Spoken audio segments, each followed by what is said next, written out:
Recording has begun.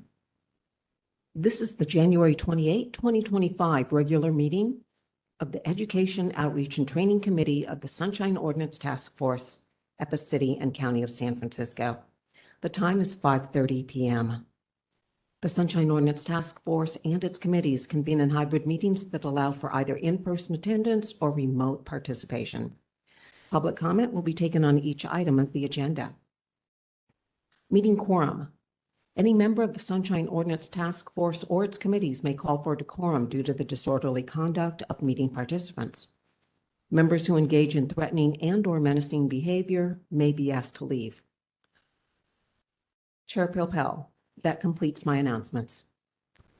Great, thank you. And I'm not the chair of the committee, but I'm acting in Chair Hyland's stead for a few minutes. So let's start with item number 1, please.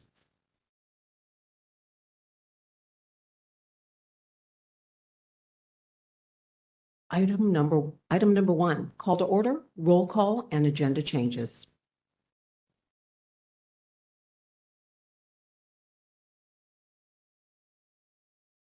We have had a request for continuance. Let's do roll call. Taking the roll call. Chair Hyland. Chair Hyland absent. Member Pilpel. Present. Member Pilpel present. Member Kumar. Present. Member Kumar present. We have a quorum. Two present. Great. As for agenda changes, you were about to tell us. We have received a request from the complainant petitioner in item 8, file number 24058, Michael Petrellis versus the Castro LGBTQ Cultural District. We have received a request for continuance. We know of no other changes. Okay, and how was that?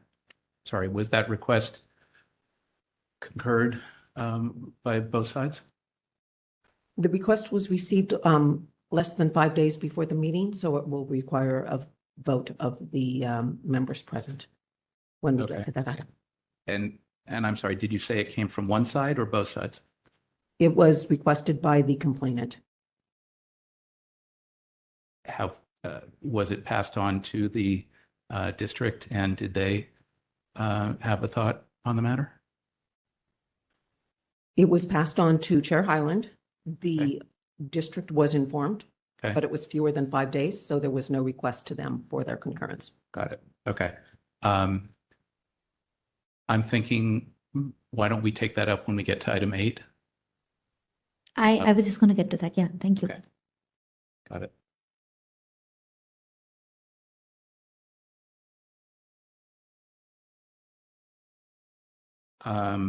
No other requested agenda changes, none that Member Kumar? I just had a question, Member Chair. Sure. I was just curious to know, the continuance request has come from both the parties or one of the parties? I may have missed that for item number 8.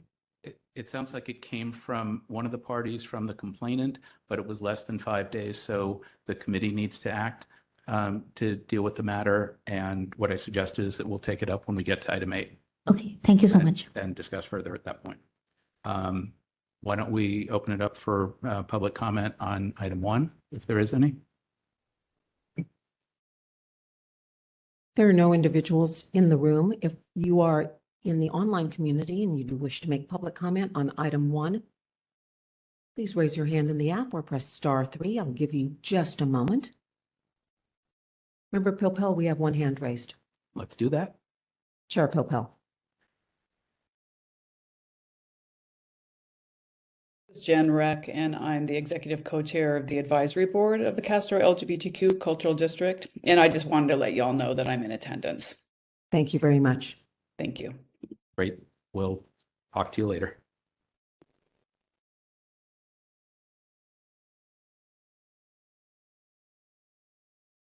Item 2. Yes, please. Item 2, Approval of the May 28, 2024 Education Outreach and Training Committee meeting minutes. Would you like to hold this until Chair Hyland arrives?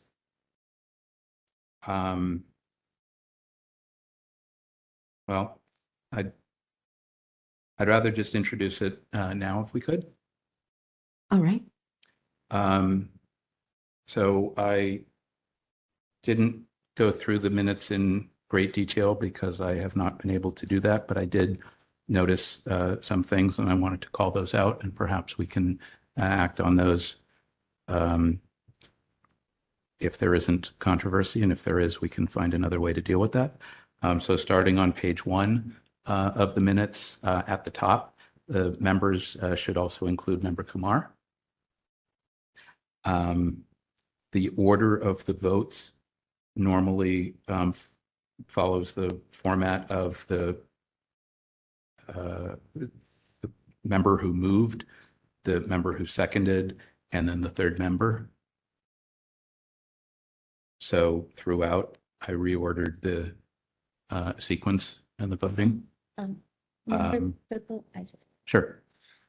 So in that meeting, that was my first meeting. I was filling in, I was a substitute, and then I officially joined later. So do we want to include that, or we'll just? I think you were appointed and you served and you voted. And so at the top, we should just reflect you as a member. Okay, thank you. Okay. On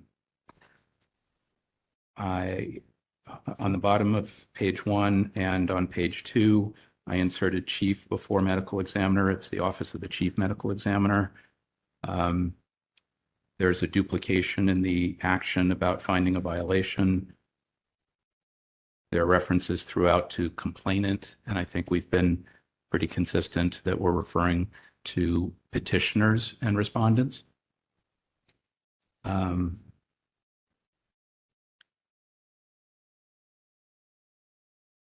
Added a word, deleted a word, replaced the with that. On the top of page 4, the motion should have action just before it. Added police department for clarification in 2 locations. That's about it. So those are my substantive edits, and I'm happy to pass those in. Member Kumar, do you have concerns? No. Okay. That being the case, I would move to approve the minutes with those edits as stated and based on the written edits that I'm submitting. Is there a second? It's just curious, should we just, now that Member Highland's here, should we also like get his perspective on this matter, or we can Sure. go ahead with the vote? Did you want to second? I would prefer seconding if once Member Highland also Okay. goes through the. So we were on, Chair Hyland, we were on item 2. And that's fine. While you're setting up, I related some incredibly non-substantive edits to the minutes, primarily to reflect Member Kumar as being a member at the top. Oh, very good. Thank you. So with that, I made a motion to adopt with those edits. We were seeking a second, and then Yeah, we're going a to vote on second. that. Okay.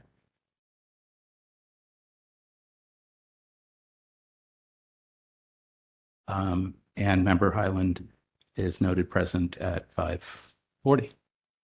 As predicted. Yes.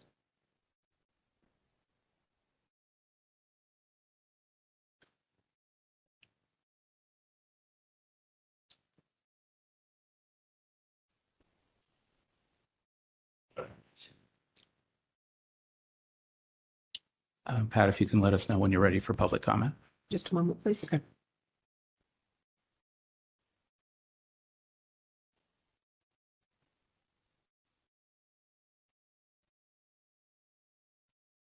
Taking public comment, we have no one in the room. If you're in the online community and would like to make public comment on item number 2, please raise your hand in the app or press *3. I'll give you a moment.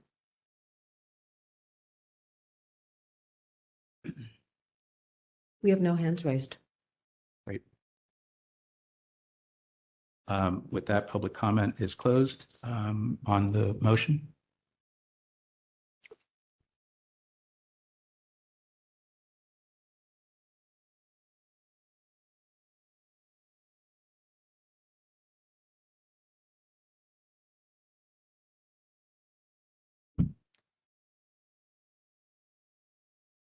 Motion to approve the minutes of the May 28, 2024 Education Outreach and Training Committee meeting minutes as amended and is provided in writing. Chair Pilpel. Aye. Chair Pilpel, aye. Member Kumar. Aye. Member Kumar, aye. Chair Hyland arrived and will not be voting on this item. Two ayes. He can vote. Sorry, pass. I didn't hear the edits, so. Okay. 2 ayes. Motion it. passes.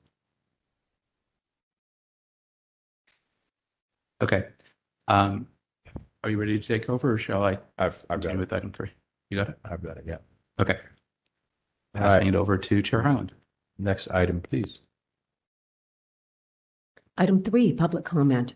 Members of the public may address the committee on members that are within the committee's jurisdiction, but not on today's agenda. If you'd like to make public comment on item 3 and you're in the online community, please raise your hand in the app or press *3. I'll give you just a moment.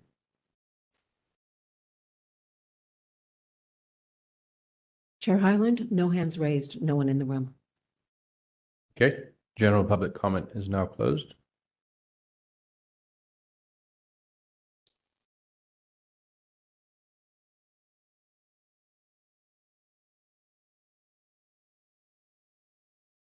Next item. And Item, Chair Hyland, Member were you, Flippo? Yeah. were you intending to take items 4 through 7 together? Not yet. I just Okay. want to, let's announce the first one. I want to see if parties are here. But item number 4, file number 23058. Complaint filed by Paul Neha against the San Francisco Municipal Transportation Agency for allegedly violating Administrative Code Sunshine Ordinance Section 67.5 by failing to allow meetings to be open in public. Section 67.13 by failing to allow access to an open and public meeting, and 67.21 by failing to provide responsive records in a timely and/or complete manner. On September 4, 2024, the Sunshine Ordinance Task Force found that the San Francisco Municipal Transportation Agency did not violate Administrative Code Sunshine Ordinance Section 67.5 by failing to allow meetings to be open in public, or Section 67.13 by failing to prohibit barriers to attendance, because the Sunshine Ordinance Task Force found that the SFMTA color curb hearings, as they are currently constituted, are not subject to requirements for policy bodies or passive meeting bodies as defined by the Sunshine Ordinance. The Sunshine Ordinance Task Force further found that the San Francisco Municipal Transportation Agency did not violate Administrative Code Sunshine Ordinance Section 67.21 by failing to provide responsive records in a timely and/or complete manner, finding that responsive records were provided with a recommendation that the SFMTA generate the transcripts of past hearings upon request and generate transcripts for videos of all future public hearings, and to send to the Education Outreach and Training Committee for follow-up. All right. First of all, can we establish that we have both parties on the line? We have Mr. Wilson from SFMTA. Hello, Mr. Wilson. And is Paul Neha here? Yes, he is. Just a moment. Mr. Wilson is now a single caller. One moment, please. And then Mr. Neha is being added. He has been added as a panelist. We have both parties here. Great. Okay. I have a quick question for Mr. Neha. Ms. Neha, last time we heard some of your complaints in the full task force, I think you were in the process of having them heard in a different venue, and I had there was a suggestion that some of them may go away or that you've kind of moved beyond the scope of the Sunshine Task Force. Has that happened to any of your cases? Are any of those cases on our docket today? Can you just give us a quick update of where you think you are with your Sunshine Task Force cases? Good evening. Can everybody hear me? Would you speak up, please? A little louder, please. Can you hear me? Perfect. Is this loud enough? Yeah, Okay. that's great. Yeah. Yes, so the legal matters that I had with the agency have been settled, and those are just residual files that have to do with the way that public hearings are organized, and I act here as member of general public with the opinion on how the public hearings have to be operated as a private citizen, not necessarily as a former employee of the SFMT. Okay, no, I understand that. No, you're here. You've always been here as an individual in front of us. That's how we've always referred to you as or associate you as. So my question to you is, of the files that we have here before us, 3 of them, are any of them moot at this point? 4 of them. As far as I'm aware, they're not. Okay, so you're still interested in hearing them and proceeding? Yes. Okay, so on that note, the first file, 23058, has already been heard and ruled on. This was just a recommendation to SFTA to produce transcripts. We don't need to go into the merits of that one. Let me just review the other ones real quick. They have not been called? You've called the first one. You have called 23058. I'm looking at the other ones just to see if just the nature of them, because let's see. That one has been heard by us to be continued. That's file 20. Okay. And the next 2 are fresh ones. Okay, perfect. So that's why I don't want to hear them all together, because they are quite different. So let's continue with item number 4. And we really don't need to get into the nitty gritty of the merits of the case. We've already heard that. Why don't we give Mr. Neha 2 minutes to bring us up to speed, to tell us what you have or have not received, and we'll give Mr. Wilson a chance to respond. So Mr. Neha, you get to go first here. Mr. Neha, are you ready for your 2 minutes? Yes, I am. They begin now.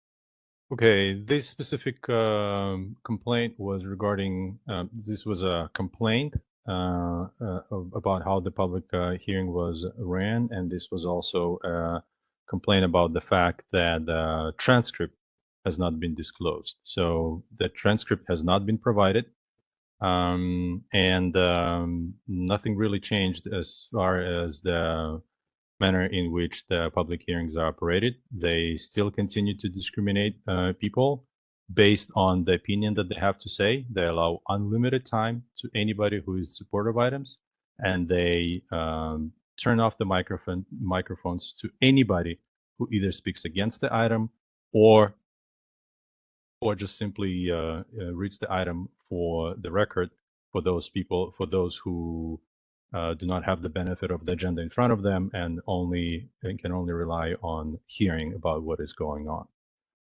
So in those cases, the agency feels entitled to be turning people off. They also ignore any public records that any public comments that are provided. And it is evidence through multiple sunshine requests. They do not relay those public comments to the city traffic engineer, and they make those decisions entirely within their group, violating federal accessibility laws, state MUTCD, and their own installation policies. Thank you, Mr. Neha. Thank you. Mr. Wilson, you're going to have 2 minutes to respond. And in particular, what we're looking for is, and I'll read it from the record, A recommendation that the SFMTA generate the transcripts of past hearings upon request and generate transcripts for videos of all future public hearings. So if you have anything that's pertinent that speaks to that, we'd be interested in hearing. Mr. Wilson, I'm going to unmute you. Hello, Mr. Wilson. Hello, how are you? Hello. Are you ready for your 2 minutes? I am, thanks. They begin now. Great, thanks. Thank you, Ms. Peterson and the committee. My name is Hank Wilson. I'm the parking policy manager at the SFMTA. You've heard from me Could you speak before. up just a bit, please? Sorry, I said my name is Hank Wilson. I'm the parking policy manager for the SFMTA. I've been in front of this committee and others and the full task force a bit lately. I do want to point out that Mr. Kaniha's comments are things that we have heard. He's expressed to us multiple times before about the conduct of the hearing and that sort of thing. That, as he mentioned, that's been already adjudicated by the full task force, and I think they found that the agency did not violate administrative code. So I do want to sort of address that right off the front.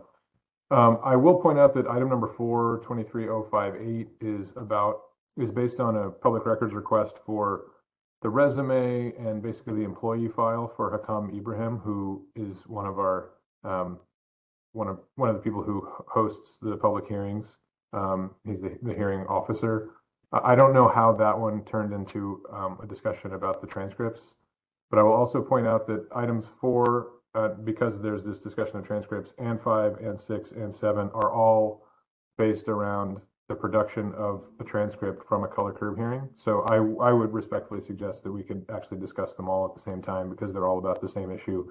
5, 6, and 7 are about the March, April, and May 2024 hearing. 30 seconds. But I will say we have not produced the transcript, and as I've said at past hearings before this committee and the task force, the transcripts are not downloaded and saved into SFMTA files automatically. We have to do extra work to create them, so we regard them as not required for us to produce, and they are riddled with errors, and we don't want to put something out there that has lots of errors in it, and so that's why we have not produced any of them. Thank you. Okay, thank you for that. And members of the task force, any thoughts on this? My inclination is to hear the next, certainly file 6 and 7 together, and possibly 5, 6, and 7, because I think they're all at the same junction. So if we want to talk about transcripts and that, we can save it for that next, but we can just rule that we didn't find any violations. We made a suggestion. Nothing's been produced, and we can close the file without prejudice. That's kind of where I'm leaning on this one. Member Kumar. I had a comment on item 5. We're not on item 5 yet. We're just talking about item 4. So we're trying to close item 4 down first, and then we'll hear 5, 6, and 7 together. Yeah, okay. I was under the impression that we are bundling them together. We're not. Okay. We're not. We haven't yet done that. Okay. That was Member Pilpel's suggestion, but we haven't taken that action yet. That's a question. That's good. Member Pilpel. Okay, so I guess we're going to, whether we handle them together or separately, we do need to, I think, deal with this issue of the transcripts and the technical ability to do so. So if we're starting with item 4, our recommendation was that MTA, as you've read, generate the transcripts of past hearings upon request and generate transcripts of videos for future public hearings. Yeah, let me stop you there because I think Mr. Wilson's correct. I'm actually looking at the body of that, and it's what was requested was job description, copy of the resume, records of completed trainings, classes, total compensation, all comments, da da da. How this became a transcripts issue, I'm not sure. So I am inclined to close this without prejudice because it's not tracking with what we have in the package. And then let's take 5, 6, and 7 together and get into the meat of the transcripts. And I will say we have adjudicated this at the full task force. We don't need to go down any rabbit holes. This is going to be very black and white, and just kind of prepare yourselves for that. So I'm going to make a motion to close file 23058. At this point, it was already, it was close to being closed. It was just referred to us for monitoring. We have no additional information to report, and I'll make a motion to close this file without prejudice. I second it. Thank you. On discussion? We have a motion. Can it wait till the next item? No, it's on the motion. On the motion, go ahead. Okay. With respect, my recollection is a little different. I thought that we did find a violation. I'm not sure how it got from resumes and background, but if this is the correct verbiage, I believe that when we found the violation, that we did send it here for follow-up because we wanted to know if MTA was able to generate those transcripts, and that was different from the next item, which we did not forward to the full task force. In this case, we did bring it to the full task force. There was a violation found, and it was sent back here for compliance. And so that's why I am interested in examining that issue of the technical capability with Microsoft Teams and generating a transcript, including on this matter. Okay. Well, we can do it one of two ways. We can hear all four together, or we can close this one because this already has been, Right.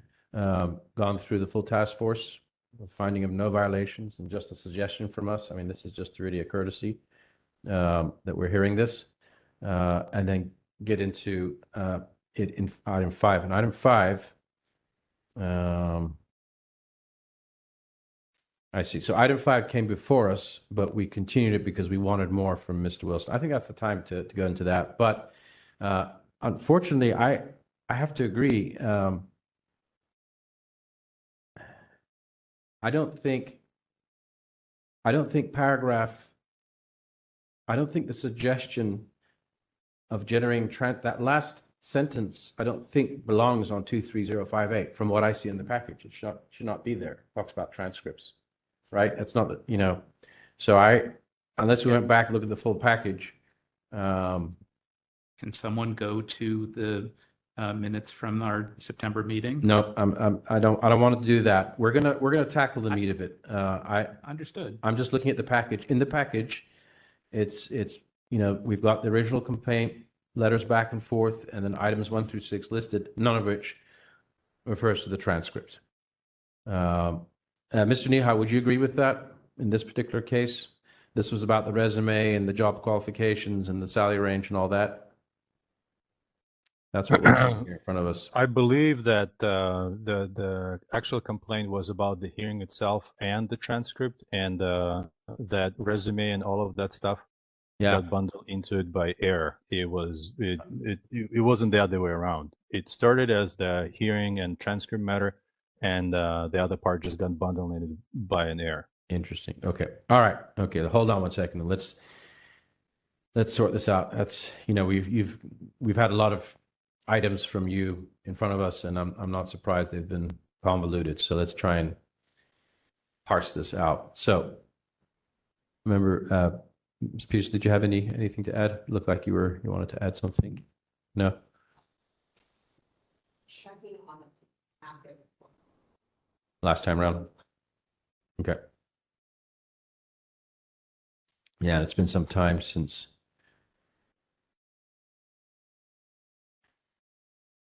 So the last time 23058 was heard was on September 4th by the full task force. So let's just confirm that. And in it are listed, 675, 6713, 6721, none of which we found any violations with.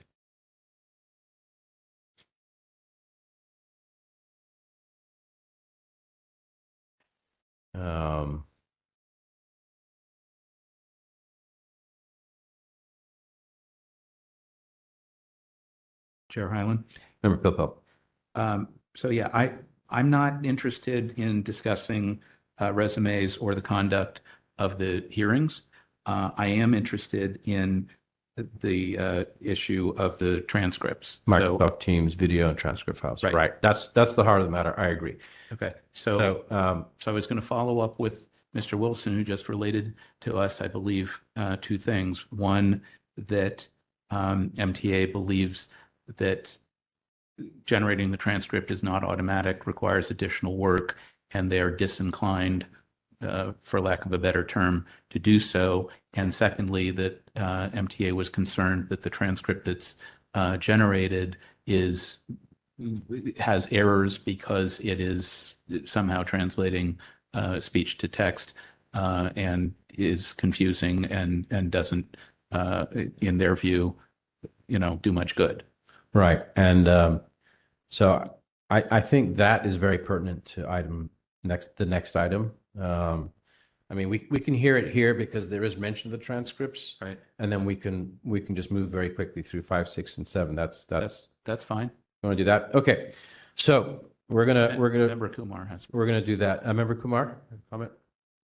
I was wondering if we could consider the possibility that there might be some documentation might have gotten mixed up, because I was checking out page number 29 of this packet, and it seems like there were like 2 complaints that were removed from the task force agenda in August, file number 23058 and file number 24009. 24009 is the complaint against Hakim Ibrahim, Tracy Mini Cookie, and the MTA. And 23058 is the complaint filed for allegedly against SFMTA for failing to allow meetings to be open in public. So I have a feeling that both of these might have been clubbed together. It can just be a small error.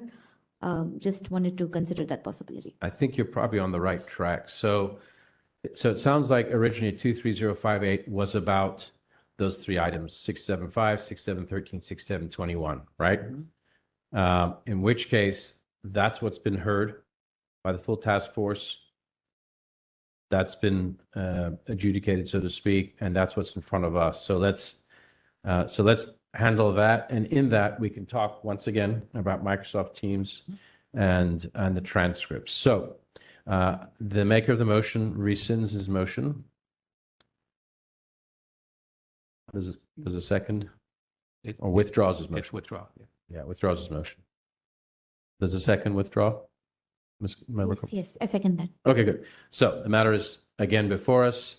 We are focusing only really on what we see here on the agenda, and ignoring the content of the package because it's pertinent to another matter. Okay, so The motions are withdrawn.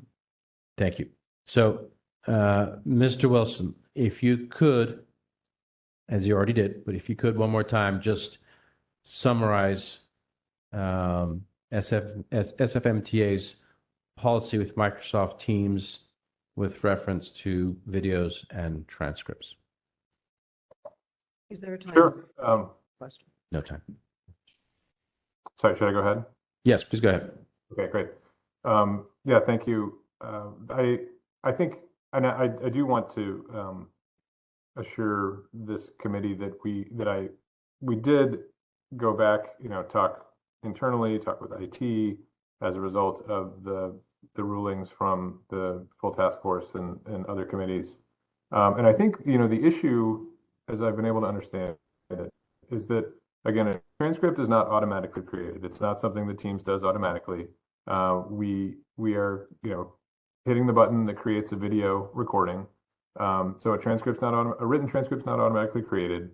In order to create one, in order to produce one in response to a public records request, we would have to go and create a new file, save it to our files, and then produce it. And again, our interpretation of the law is that we do not have to create files, just like if Mr. Kaniha asked us to, provide a summary of all of the comments that we heard at the most recent public meeting about a project, and that summary didn't exist, we wouldn't be required to create that and then send it over to him.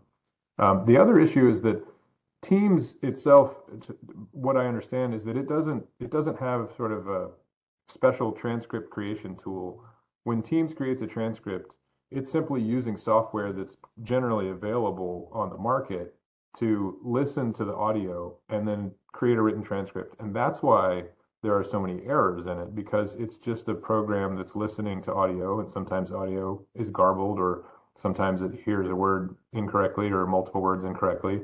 And so there has been the suggestion in a couple of these meetings, and I would renew it here, that because Mr. Kaniha has the video and audio file, he could use a transcript creation tool and create the transcript himself, and it would be the exact same thing as what Teams is doing. There's nothing special or particularly, the Teams transcript creation tool is not better than other transcript creation tools that are out there in the world. And our other fear is that transcripts are going to be, if they are produced, they would then be used as evidence in complaints, things like that. And the sort of discussion that we're having here about the errors in the transcript will have happened long ago, months ago, years ago, and people will have forgotten, and they will just sort of treat what's cited in the transcript as fact. And I'll also just mention that, creating written transcripts is not something that the city does for any of its bodies or commissions, as far as I know. We don't create them for our public hearings, for engineering changes. We don't create them for MTA board meetings. I don't think the Sunshine Ordinance Task Force creates written transcripts. So it's not, the color curb hearing is not alone. We're basically just following standard city policy. So thanks. Okay, thank you. Members, any thoughts on that? Yeah. Member Kumar? Yeah, thank you. Thank you, Chair. I actually remember this very clearly, this case, and I do remember Ms. Saleha had joined the call last time, and she had said that the transcripts were, the transcription service, it was turned off.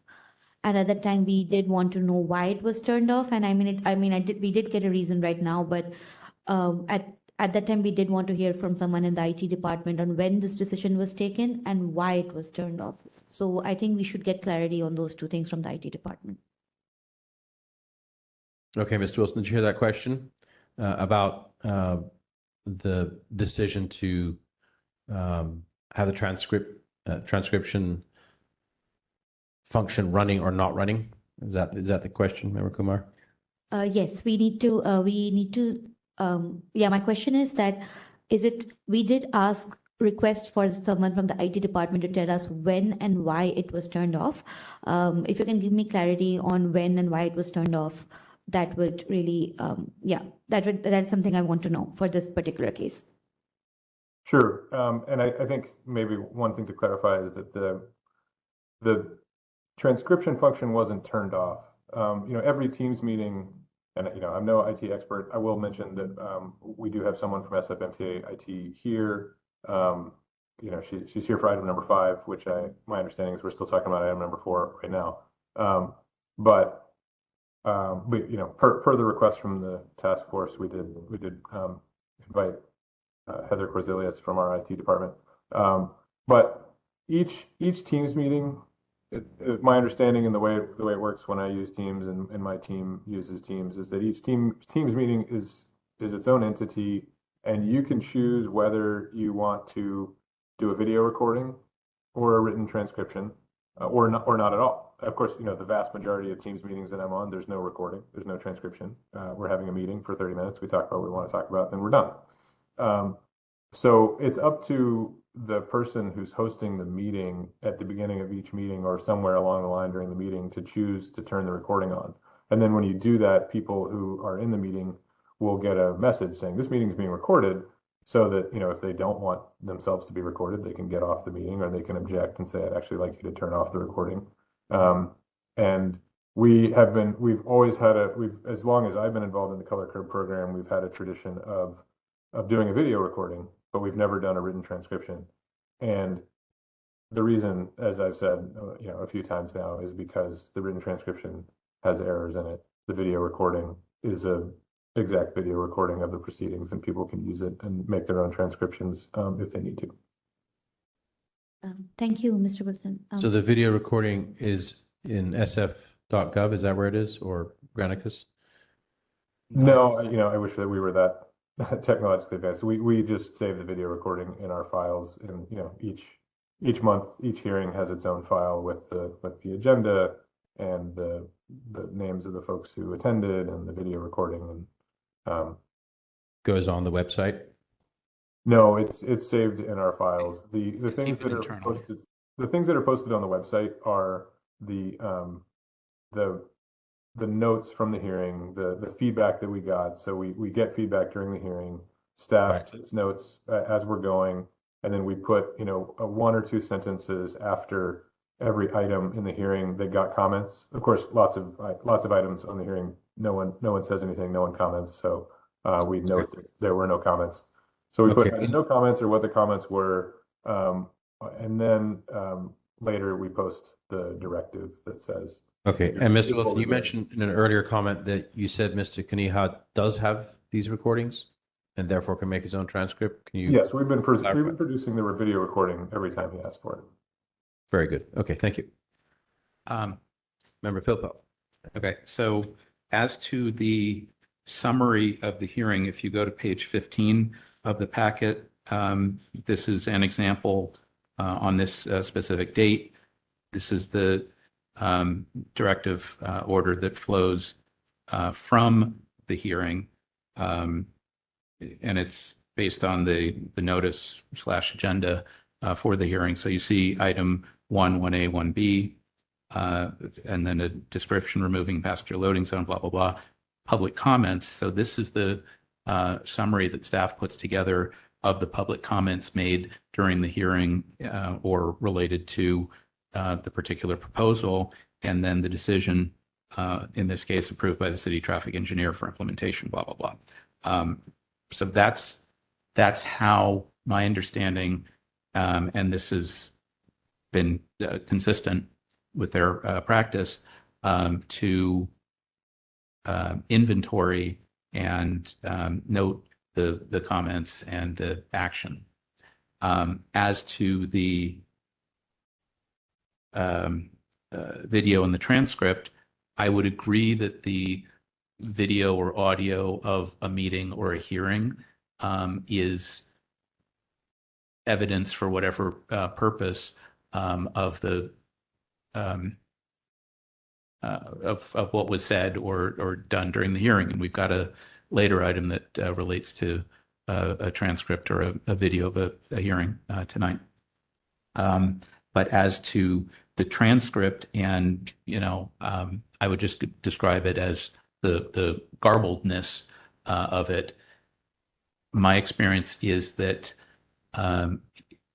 meetings and hearings that are covered by SF.gov TV, if you go to those videos on the SF.gov TV website, does have an option to just review or download what they call caption notes. And that's with a real-time captioner, which is different from the software doing it. But either way, in my view, it's got a certain amount of garbage, right? If you say member Highland, it's just as likely to come back as member HIGH space capital LAND as anything else, because what someone is hearing or what the software is hearing is Highland. So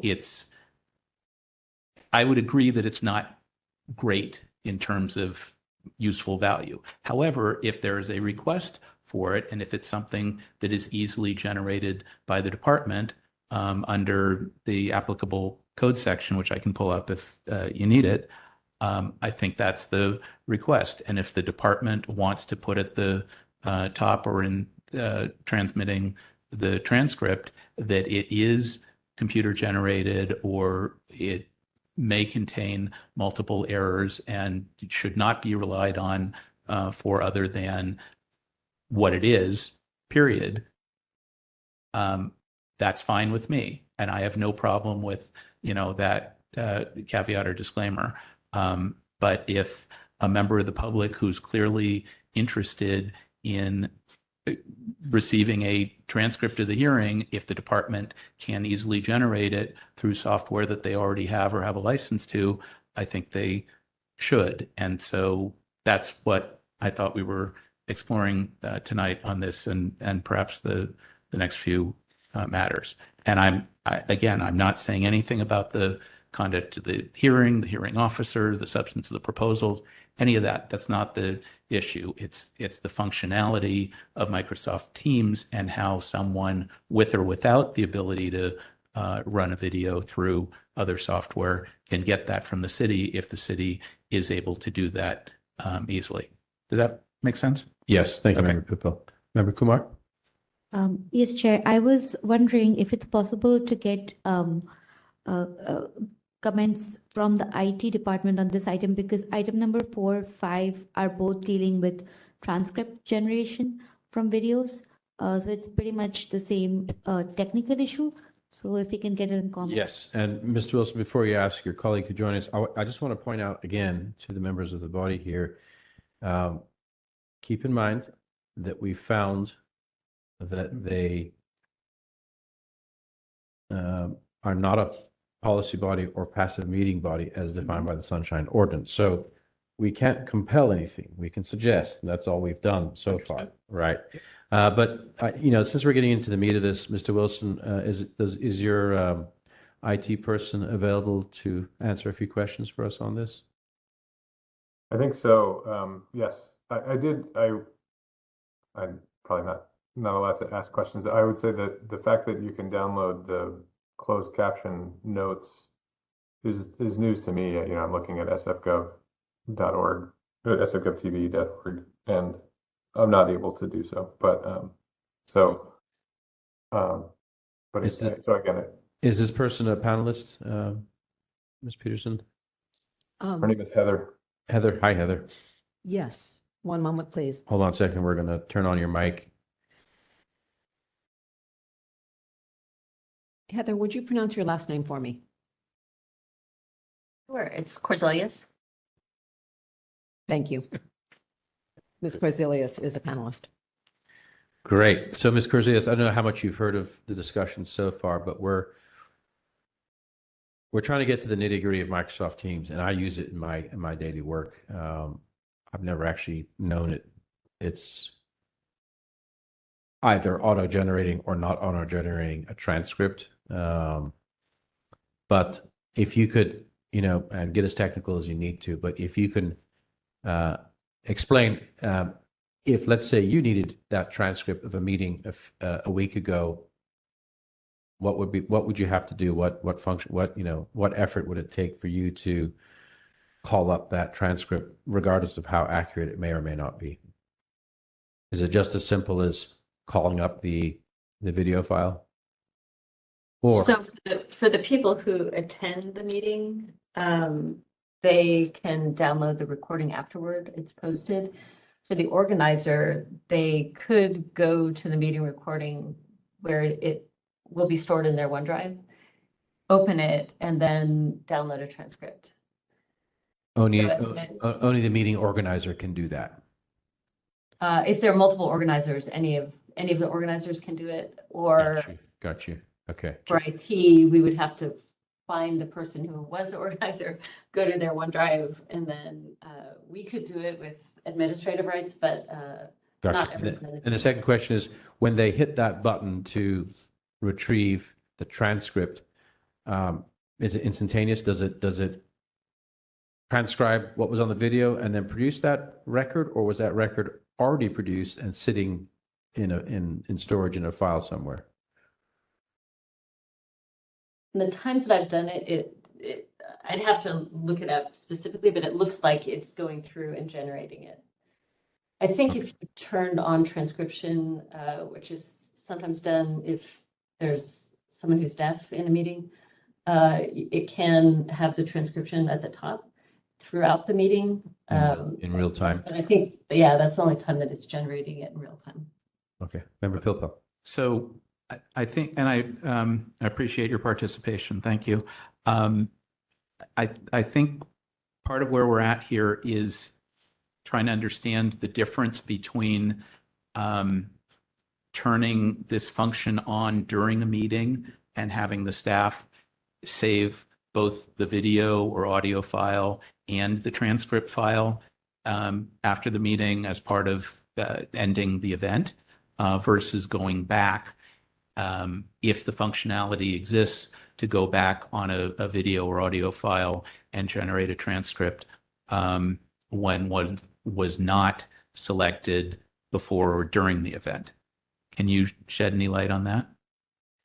Well, I think the question when we were talking to the city attorney about it is whether the transcript is saved itself as a separate file.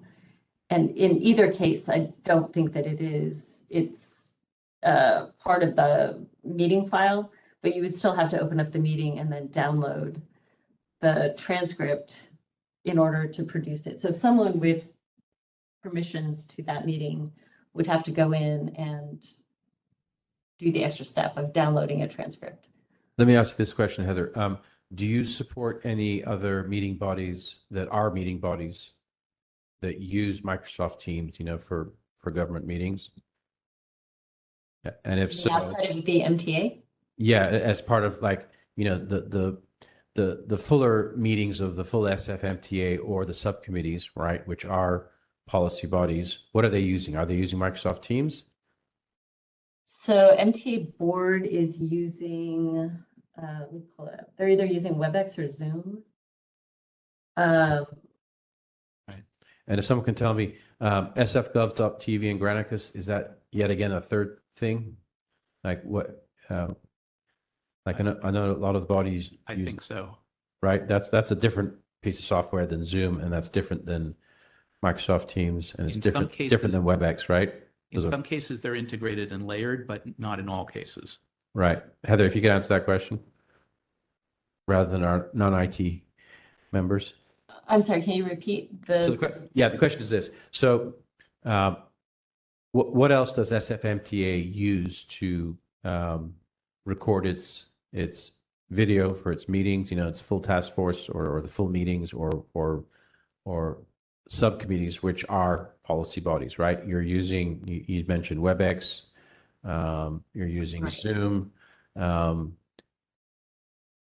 you also using Microsoft Teams for any of those meetings? And if so, are transcripts, something that's automatically turned on, automatically generated, and automatically saved?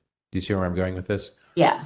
So the IT department we only have licenses for Teams. We're completely Teams, and Gotcha. Okay. at the beginning of the pandemic, different things were suggested, but we only went with Teams. I remember. The MTA board uses Zoom because a different executive office has a subscription to that, but they do not download or they do not generate transcripts, and none of the meetings that I know of that are through Teams at the MTA, none of them are automatically generating transcription throughout the meeting or afterward.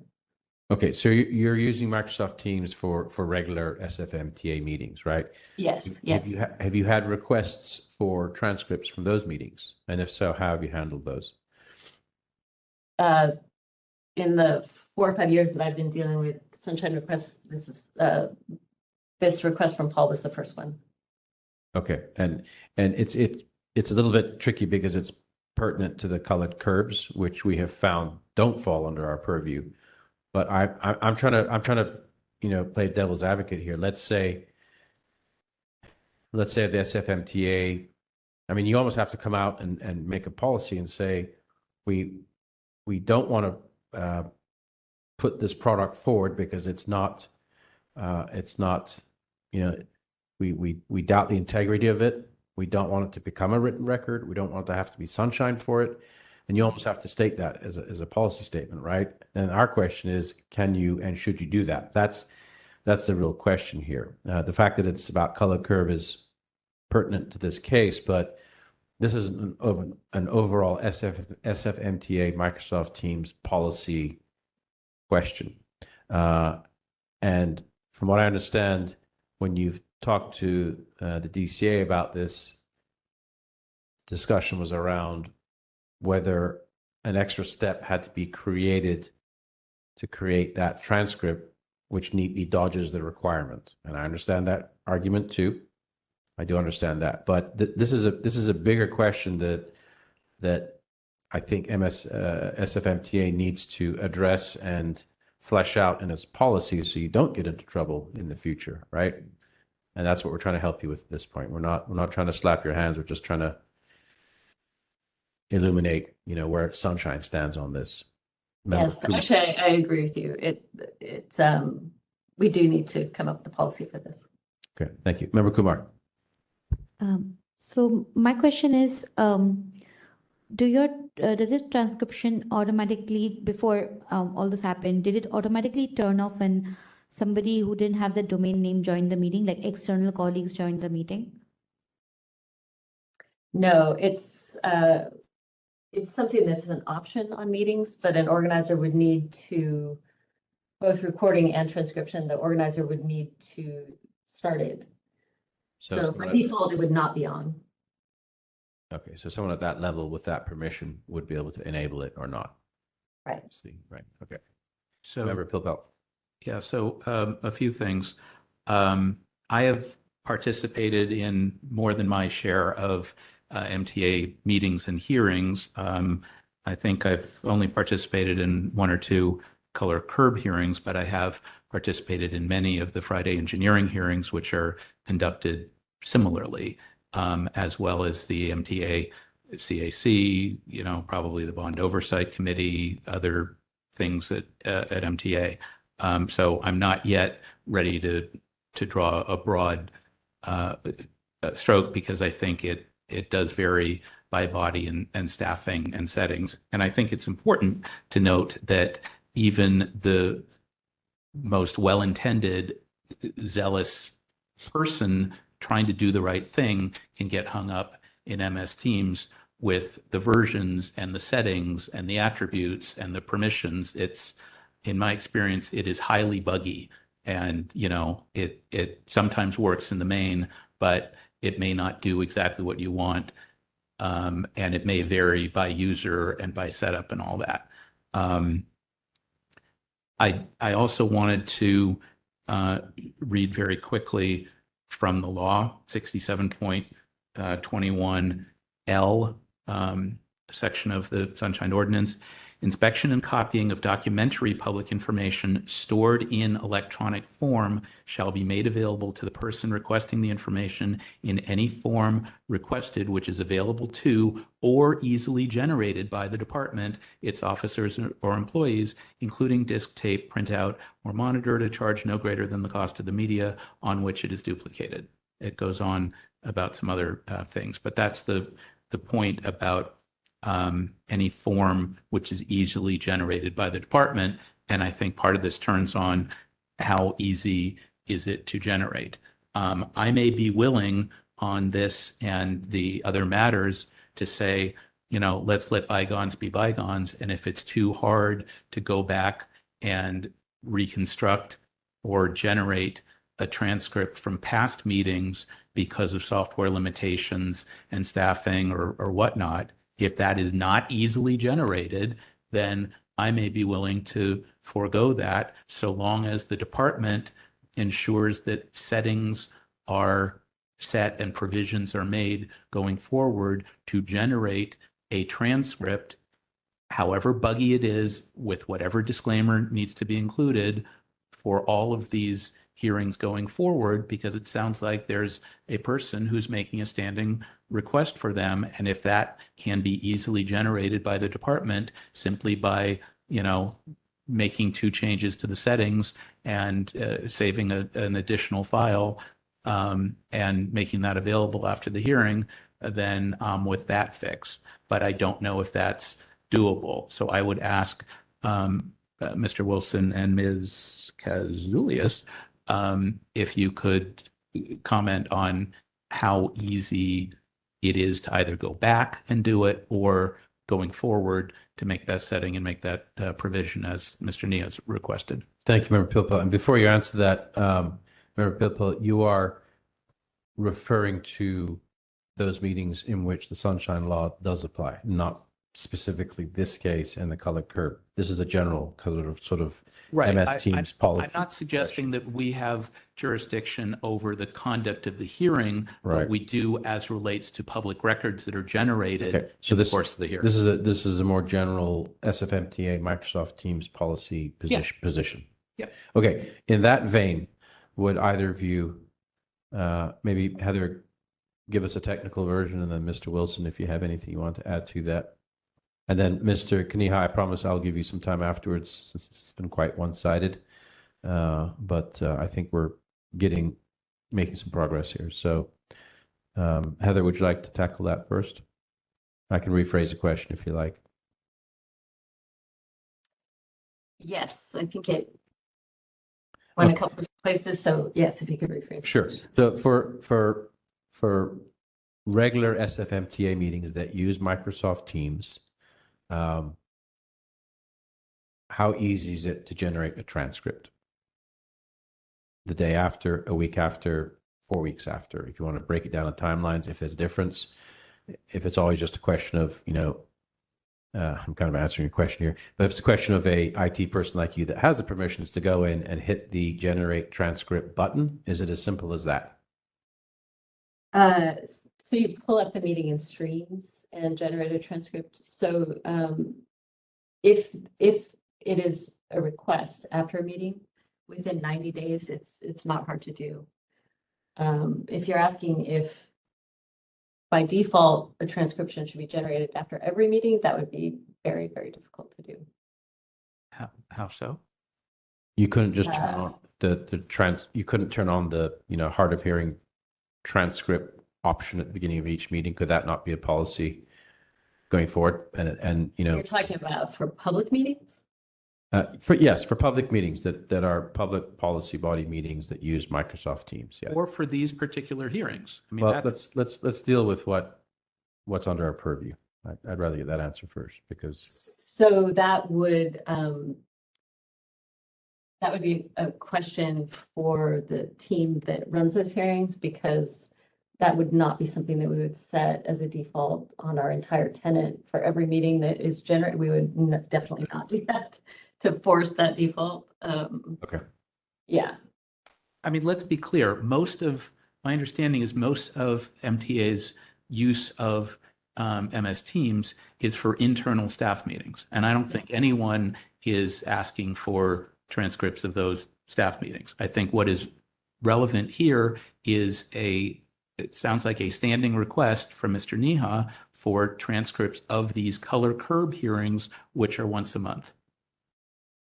And only for those, and to make provision on a standing basis to receive those after the hearings. And we can hear from Mr. Neha if I've got it wrong, but that's my understanding. So Heather, back to you. Microsoft Teams is used for internal MTA meetings?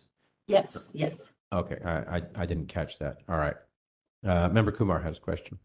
So Chair Highland, I just wanted to say that in this particular case, the recording, I don't see the point of discussing this anymore, because the transcripts anyway can only be retrieved within 90 days. It's been over 90 days. So we won't anyway, MTA won't be able to give us the transcripts. So is it possible for us to maybe request the MTA to turn on the transcription service so that this is not an issue in the future? And because it sort of seems like even if we keep, like the transcripts are lost, right? Heather just wanted to confirm, like those transcripts cannot be retrieved, right? Like the ones from the meeting Mr. Neha is requesting. So we have copies of that meeting, and yes, it can be put into stream and a transcript generated. Paul could do it, or we could do it. Anyone can do that. It's a free service. So are you saying the department can provide the transcripts if they want? Yes, and if I have the recording, yes, I could create a transcript from it. But so could anyone else using a third-party software. Mr. Kaniha, was that you? Do you want to? No, that was me, Mr. Wilson. Mr. Wilson, go ahead. I do want to, point out, I think what Heather is talking about is literally just using a third-party transcription software. again, to the point that, Paul could do it or she could do it, but she's no longer, using special SFMTA or, anything particular about the meeting. She's just taking the fact that we have an audio recording and putting it into a service that does transcriptions of audio recordings. So again, back to the idea that anybody could do this. And I do, and, I certainly appreciate the points and the urging of more to be disclosed. I think I don't want to lose sight of the fact that we are producing the video. We're not hiding anything. We are producing a video of every single meeting. It's all there. The video and the audio are all there for anybody who wants to request them. They can have them. We have not done the transcripts for all the reasons that I've talked about, mostly because of the errors that are in it. And I think, it does, Member Pilpel's point about the requirements or the suggestions of the Sunshine Ordinance, I think are well taken, but I do think it still sort of turns on your interpretation of, like, is this printing something out into paper and handing it to somebody, or is it actually taking steps to create a new record? And again, that example that I used before, where if someone said, please give me a summary of the meeting notes, and then I said, okay, the 3 people who are at the meeting, send me your notes. I'll take those, I'll copy and paste them into a single document, I'll save it in my files, and then I'll send it over as a PDF. I think we feel pretty clear that is not something that would be required. Now, if those 3 people already had meeting notes, those could be turned over, but creating a new document that synthesizes all the meeting notes is one step beyond what's required. And I think that's what we've regarded as where we're at with the transcript production. Yeah, it turns on the word generate in 6721. That's how you interpret that. Thank you, Mr. Wilson. Could we maybe go to Mr. Neha? Because I was going to, Mr. Neha, and I just wanted to give you a couple of minutes to kind of weigh in on what you're hearing here, just to kind of balance the equation a little bit. So feel free to ask us any questions or anything that's... Could I ask Mr. Neha a couple of... Yeah, or why don't we do this? We'll have Mr. Pilpel ask you a question. Member Pilpel ask you a question directly. So, Mr. Neha, I think I understand that you're interested in the transcripts on an ongoing basis. Jack? Yes. Okay. If you have a choice here, I don't know that you do, but if you have a choice, do you want to go back and reconstruct transcripts from prior audios from 2023 or 2024? That's option A. Option B is going forward for future color curb hearings. If MTA is able to select and generate and provide those to you going forward, that's option B. And option C is both A and B. And I'm not saying that you get to vote, but if you could express a preference, that would help us in figuring out how far to go with this. Sure. That would be and you understand, you understand that there's an element of garbage, and so it's the transcript is only going to be as good as the software that's generating it. It's going to be very, very buggy. You know that. Yes, I understand that completely. And actually, I've been taking notes, so I have a lot to say regarding what was discussed here.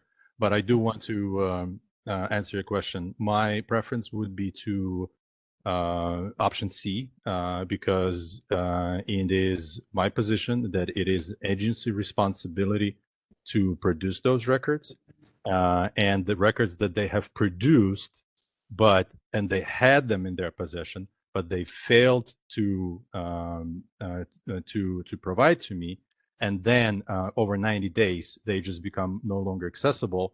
That is agency responsibility to maintain the records that they created. It was created, they failed to maintain it, and therefore it is now their job to go back and generate those records that they failed to maintain, and which led to their destruction because of them. All right. Well, I'm not going to get into, destruction, intentional passage of time, blah, blah, blah.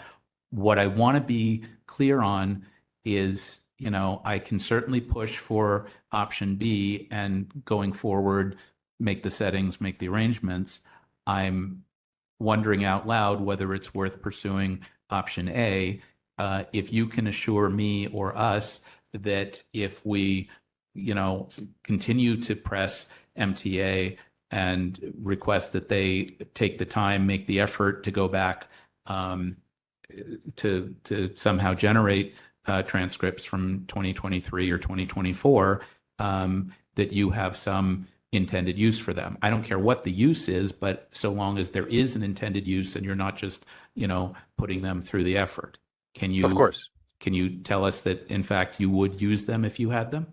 Sure. The only reason why I have to, why I need those transcripts, because there's a reason why I need to have them. And okay, once I have my time to speak on that matter, they will become more obvious.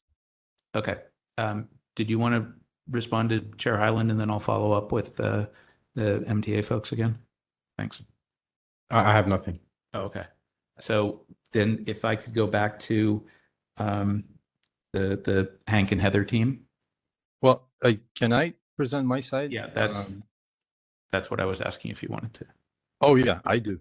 I certainly do. Yeah, go ahead, Mr. Knieha. We'll give you a minute here. Okay. The purpose of the colloquy hearings is to collect and record the input from general public regarding the proposed parking removal and changes. The videos recording and transcripts are generated automatically by the team software once the meeting organizer hits the recording, and it's at the beginning of each hearing. I have screenshots showing the following, and I will read you the text from the screenshot, which I will be more than willing to send to anybody who is interested. I have several for multiple public hearings. They all say the same thing in the beginning. You can actually see them on the video if you will look at the video. Recording and transcription started by Siddiqui Ahmed. By attending this meeting, you consent to being included, and then the privacy policy hyperlink. So the videos and transcripts are generated by default. Only if the user desires to not have the transcript generated, they can go into the settings and specifically disable the transcript recording. And that's what Ms. Salaya mentioned in the previous meeting. The transcripts are by far much more valuable records because words can be searched for, cited, and they can be presented if needed. I know very well how the system works because my staff has generated both records for the both records for the CCP hearings that I ran.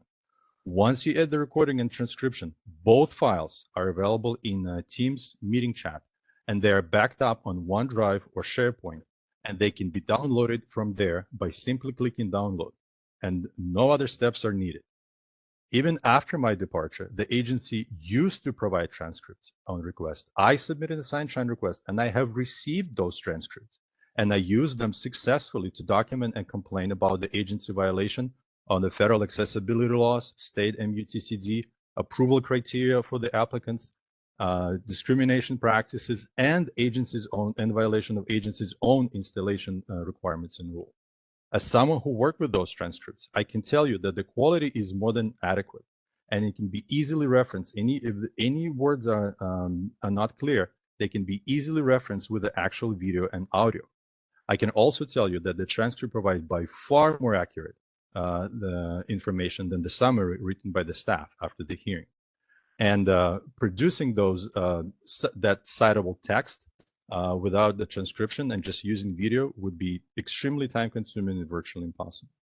It is only after I started to use the transcripts to document the agency's wrongdoing, they stopped producing them on my request and started to claim that they don't have the records of transcripts, even though they publicly advertise, and I have the screenshots proving that they have publicly advertised before every public hearing that both video and transcripts are recorded.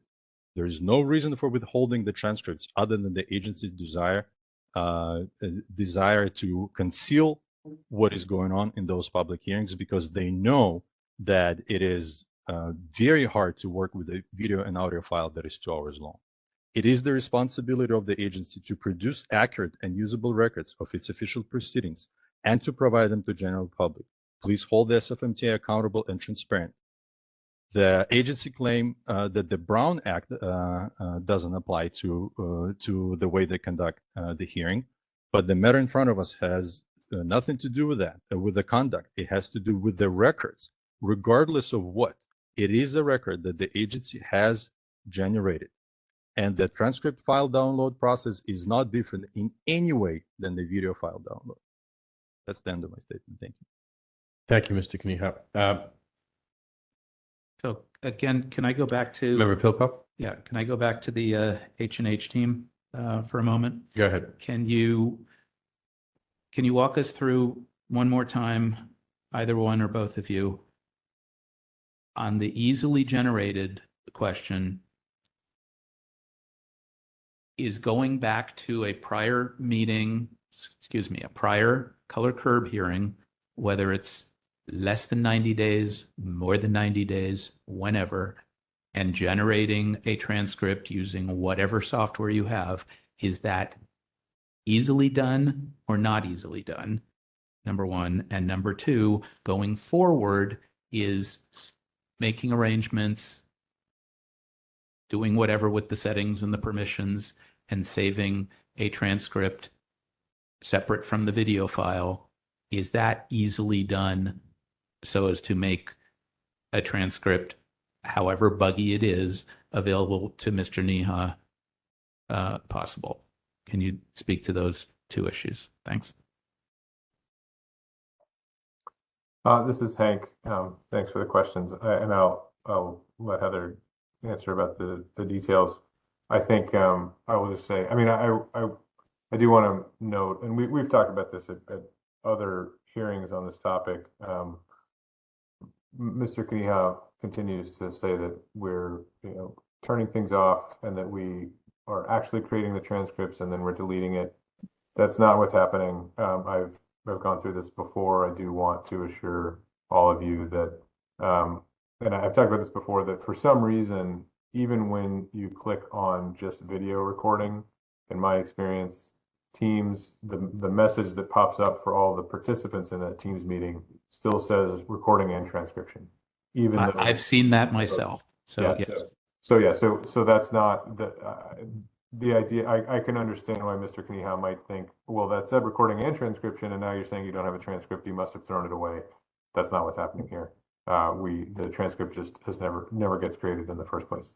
And I think, again, to Member Pilpel, to answer your questions generally, I think, especially for going forward, I don't think it would not be challenging to do that. Again, we've never based the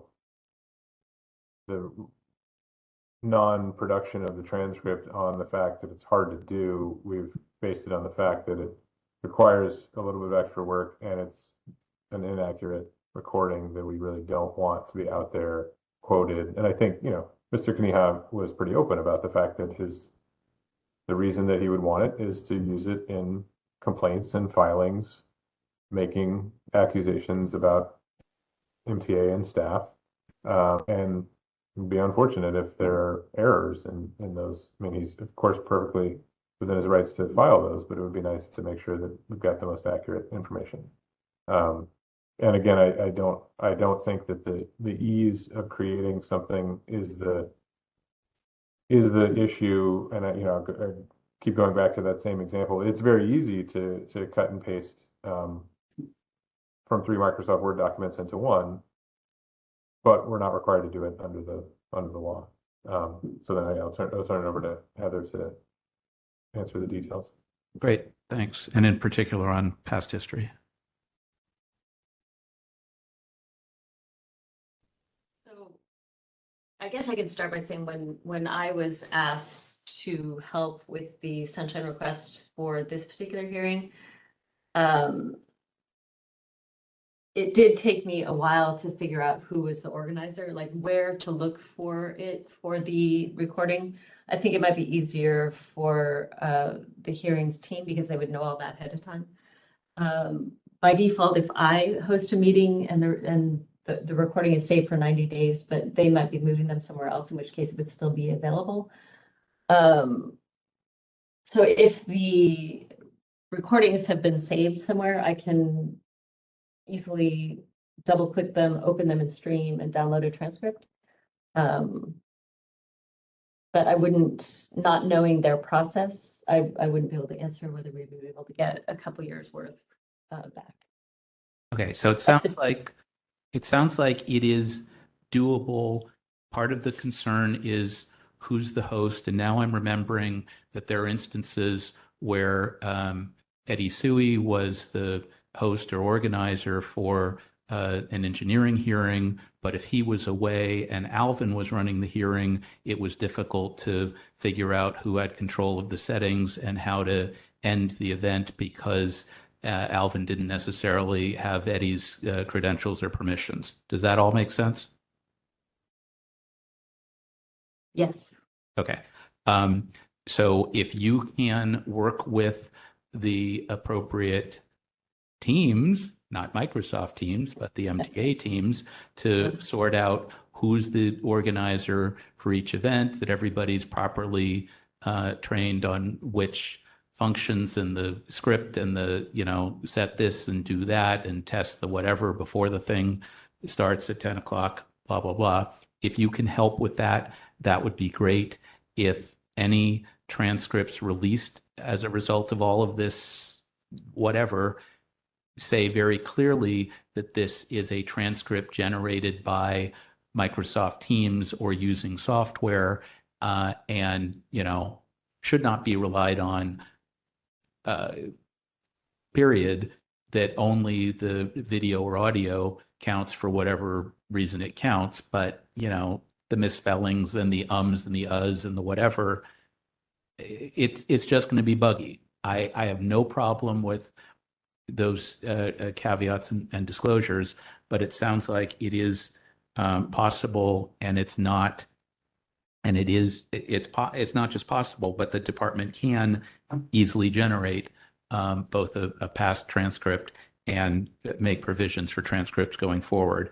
And, yes, I would frankly prefer that Mr. Neha not file complaints and not complain to the, California Traffic Control Device Committee or anybody else. But if he wants to, he can. And, I'm not going to stop that. And if this is something that he wants that may help, then so be it. I'm sorry that that's the case, but, it just is. So with that, I'm inclined to, we can either close the file on this, Chair Hyland, as you initially suggested.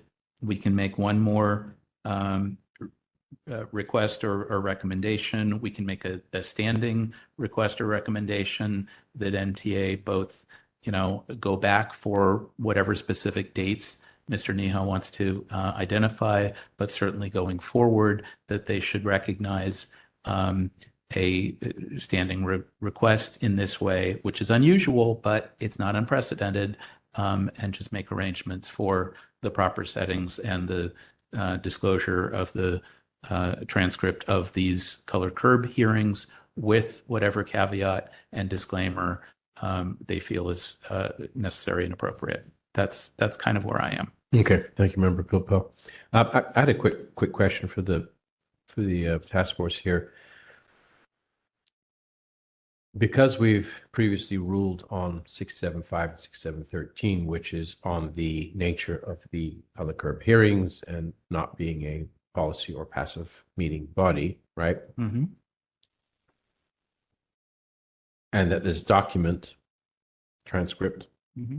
or video record Mm-hmm. is generated from such a non-body. It's still a record of the agency. There There are a number of administrative hearings that the city holds in various Okay, capacities. I just want to make sure Yeah. that we're not over. We're not telling them how to run the hearing. We're being very clear Right. not to do that. This What is we're just- saying is that the records generated from the hearing, Our public. right, and to the extent that they're stored in a version Mhm. and can be disclosed in a version that's easily generated. Okay. et cetera. So in the full task force and meeting 23038, we ruled Section 27 did not violate Section 27.1. Seems like we are now moving towards perhaps a different opinion on that, and we can voice that on the next item.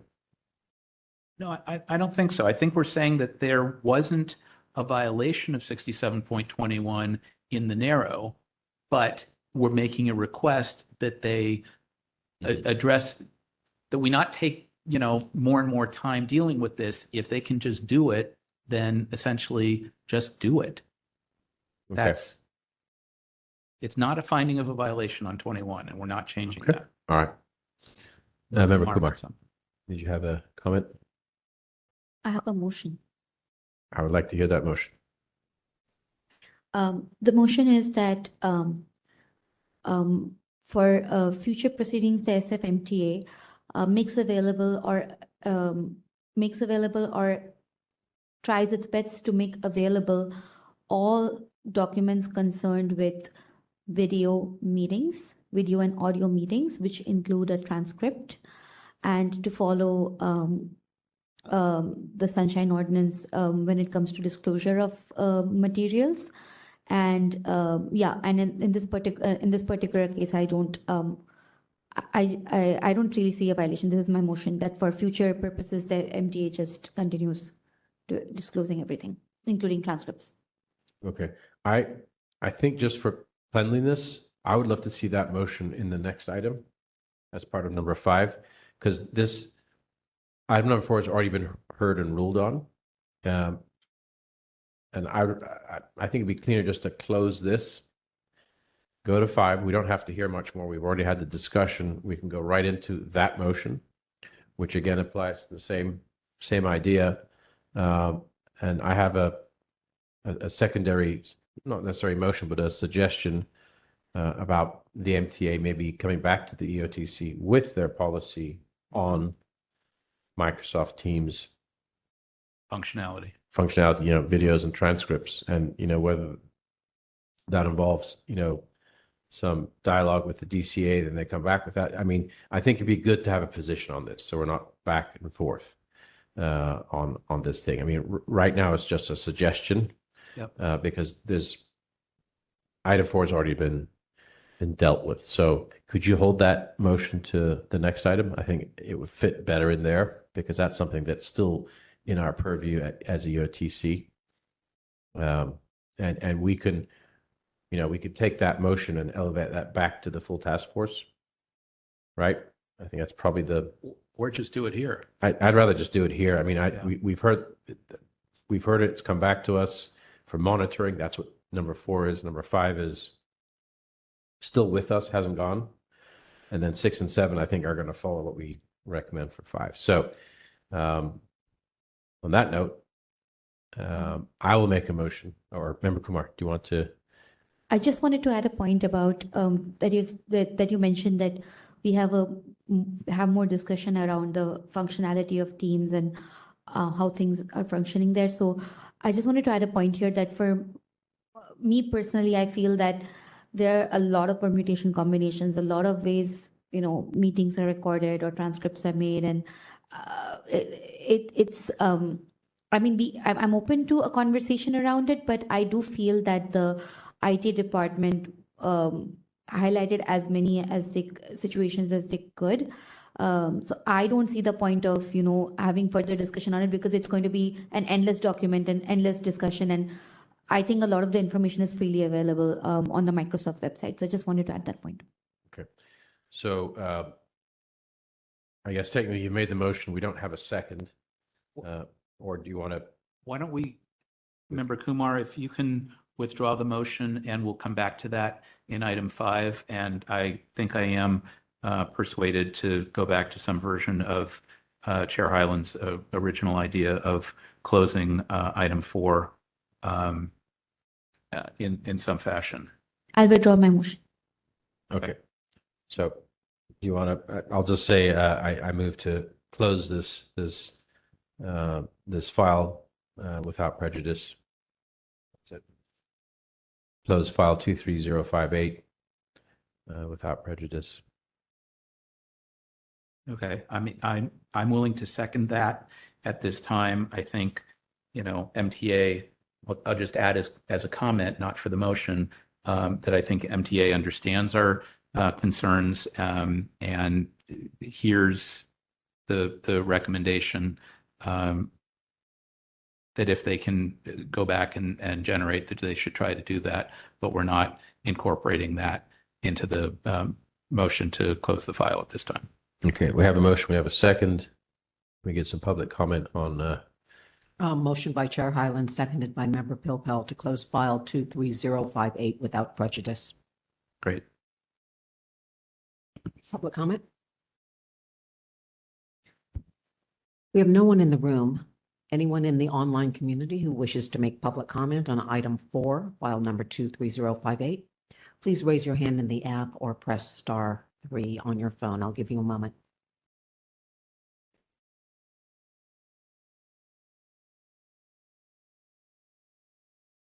We have no hands raised and no one in the room. Okay, public comment on this item is closed.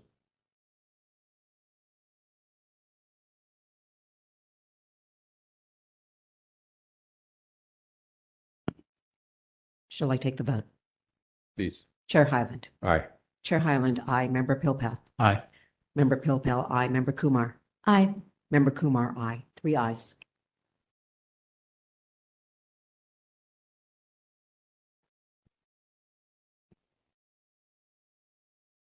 Okay, let's hear the next item by itself, I think. And then maybe we'll take 6 and 7 Maybe together. could we ask a quick question to Mr. Neha? Is there something different about 6 and 7 from 5? Is it just a different date, or is there some other? Let me take a closer look, but I'm pretty certain they are all come down to the same issue. Okay. Transcript issue.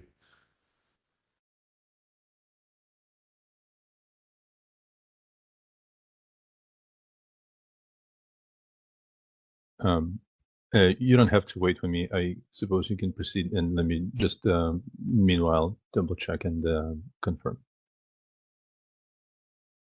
How about this? What if we hear all 3 together, and if in reviewing the matter, Mr. Neha finds that there's some peculiarity about 6 and 7, then we can, deal with those separately. But otherwise, let's proceed assuming that 5, 6, and 7 are remarkably similar. Does that work? Sure, that works. Chair Hyland?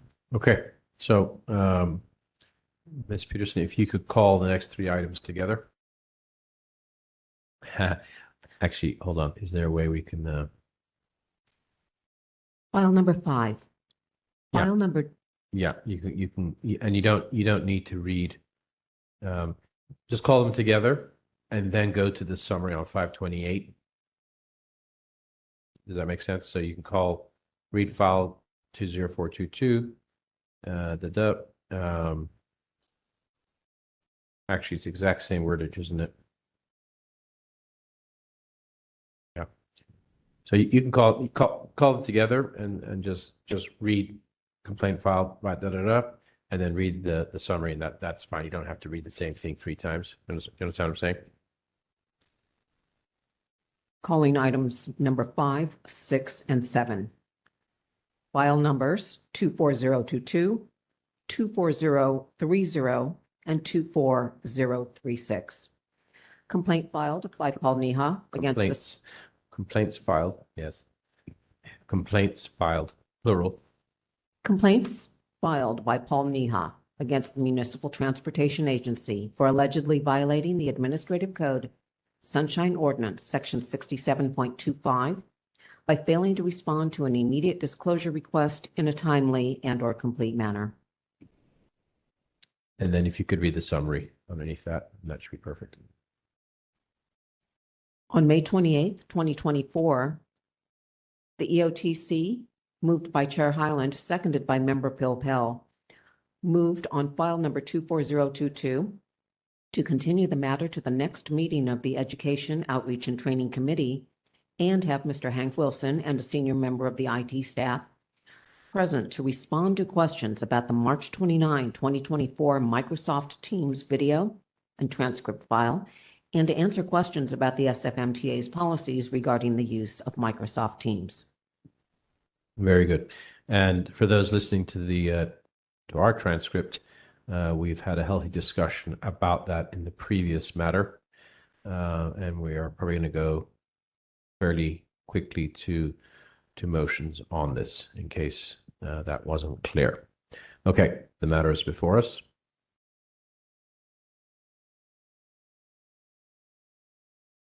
So before we make the motion, just to kind of clean it up a little bit, any last discussion? Have we gelled on what we want to say? I think so. I'm working it through my head. Did you want a suggestion initially, or to hear from the parties? What do you want to do?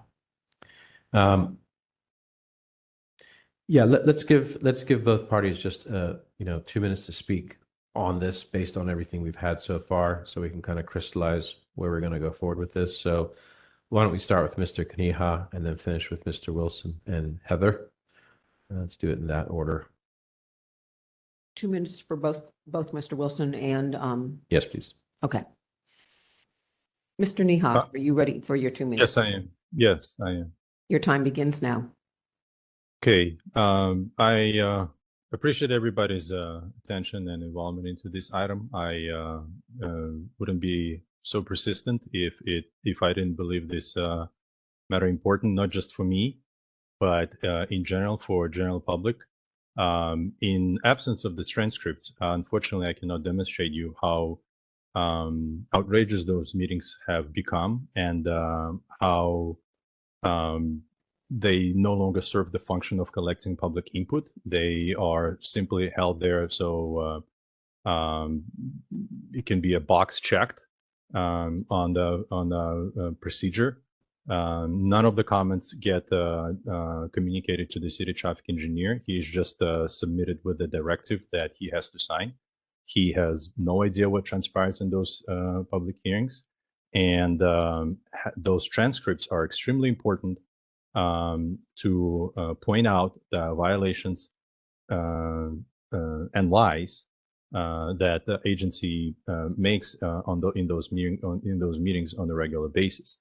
That's the reason why I need to see the transcripts, and that's exactly and precisely why the agency has stopped producing those transcripts. Please do not believe the lies of Mr. Wilson, who claims that they were never produced. They were produced.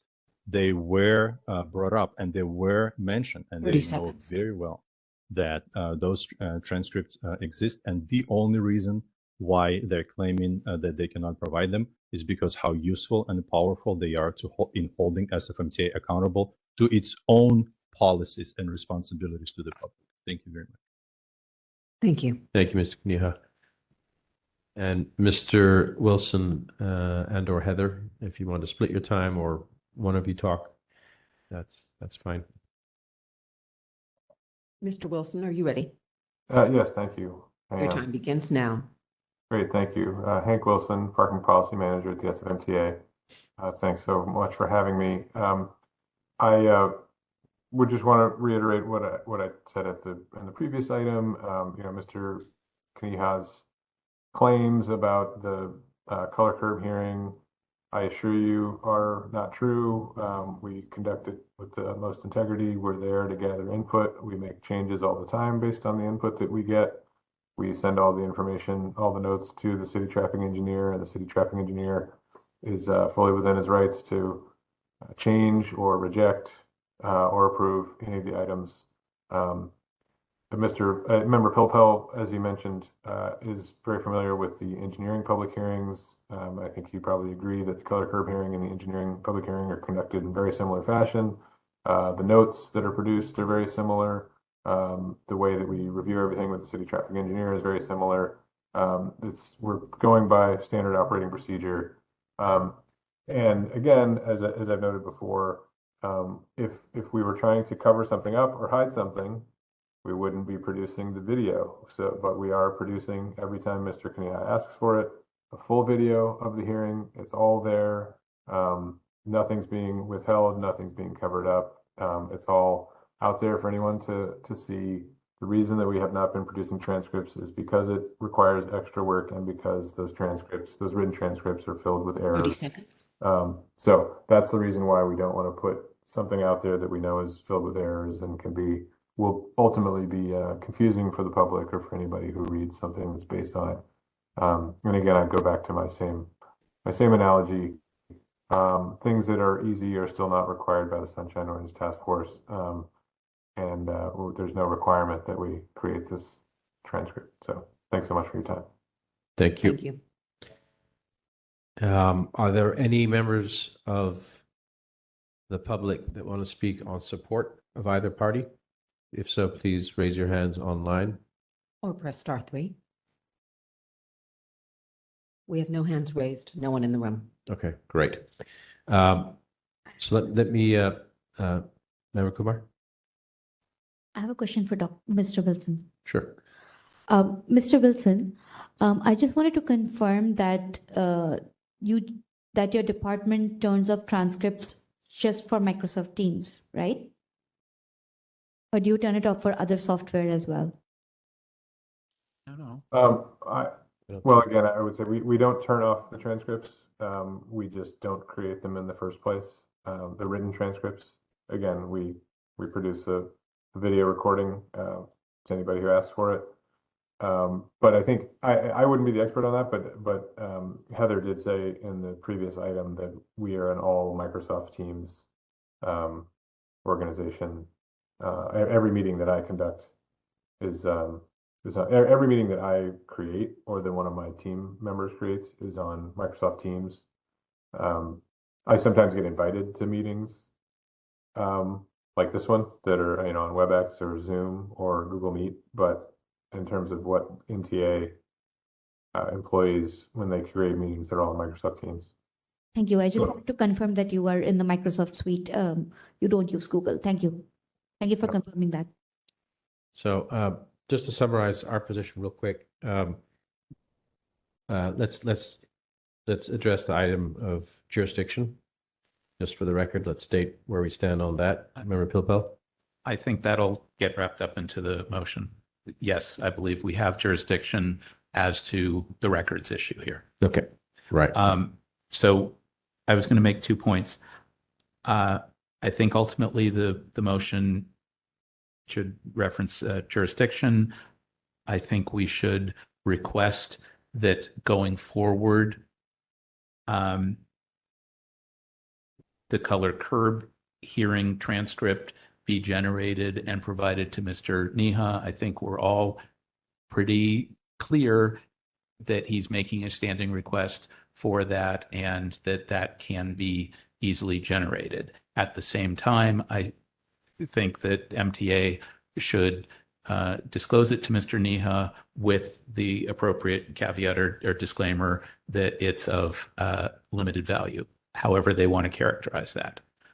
So that's item 1 is going forward. Item 2, we can reiterate the request that if they can go back and easily generate from the past 2 years for selected dates or all of them, that we request that they do so, but I'm not going to hold them to that. That's item 2. And item 3 is the broader request that Heather and the team provide us some written policy, and it may take them some time to develop it, but working with all of the divisions in MTA that have public-facing meetings or hearings, and I hope you're somebody out there is making notes, that this includes the Friday color curb hearing. This includes the Friday engineering hearings. This also includes the MTA Citizens Advisory Council, the MTA Bond Oversight Committee, the Muni Accessibility Advisory Committee, the taxi task force or taxi administrative hearings, however those are being conducted, that all of the public, the budget town halls and outreach for projects, that all of the public-facing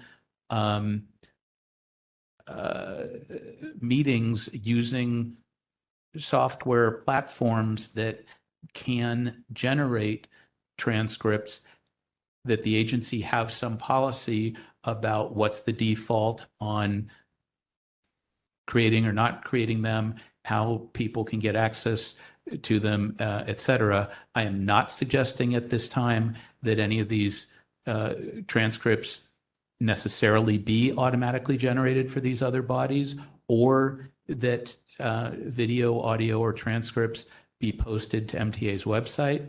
That's not what I'm suggesting. I'm requesting that MTA generate a policy that they can share with us, saying for each of these bodies, here's what we do or will do or can do, period, and that we have some further dialogue on that. And if they say this is totally easy and we can do this, fine. And if it requires some further discussion, that we have that at this committee, perhaps in 2 months.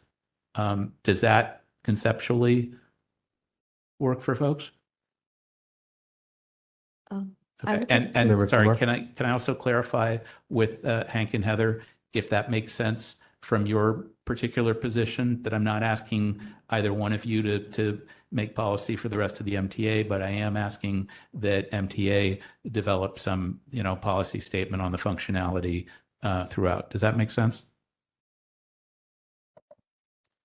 Sorry, just so I can clarify, this is Hank Wilson. Yep.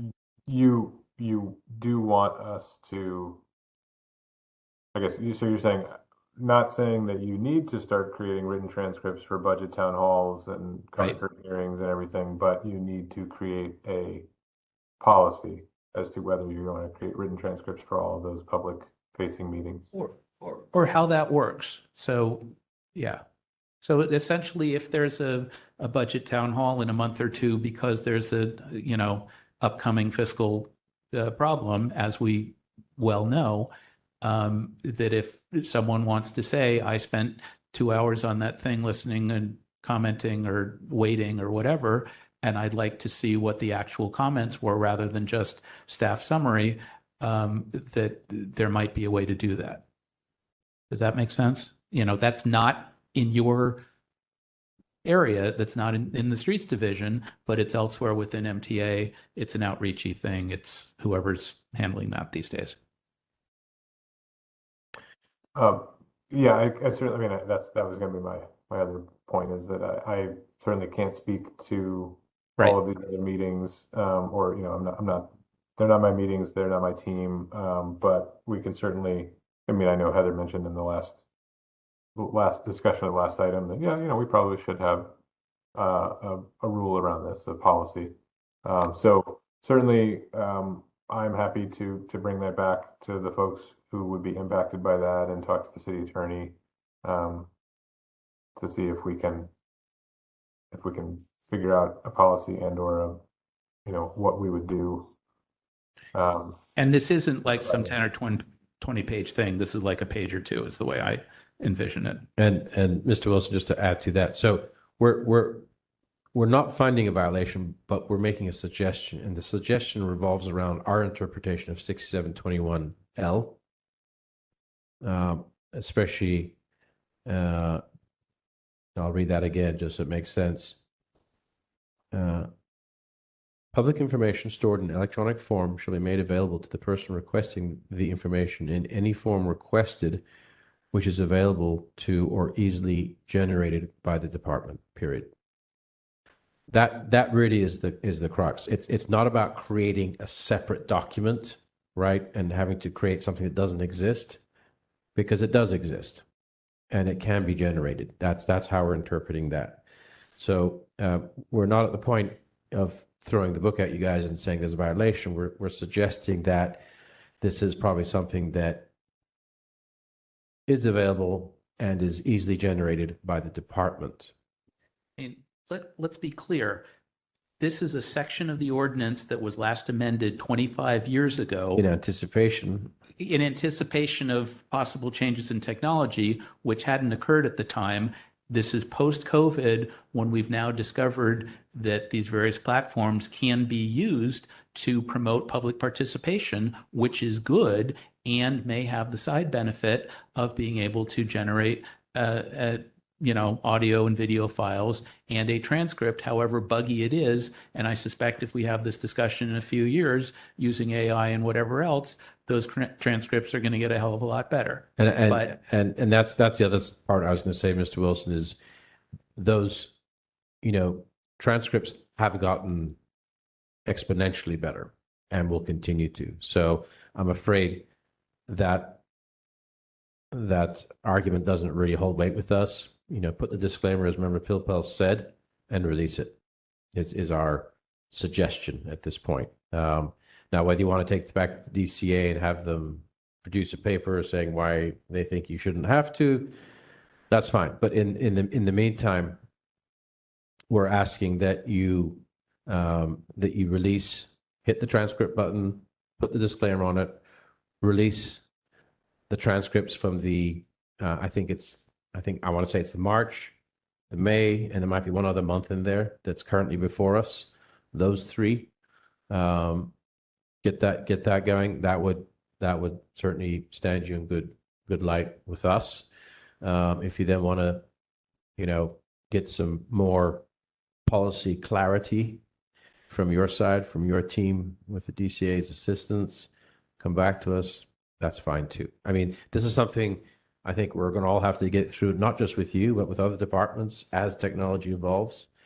We looked at the whole, what was it? The Metadata? The metadata issues. That was, about a year ago. We're going through all of that. So these are things that I think we're going to be tackling on a regular basis. So that's kind of our position, I think. And so we can make a motion for these three cases that we deem that the transcripts are easily generated per 67. Here's the motion. This is the motion happening.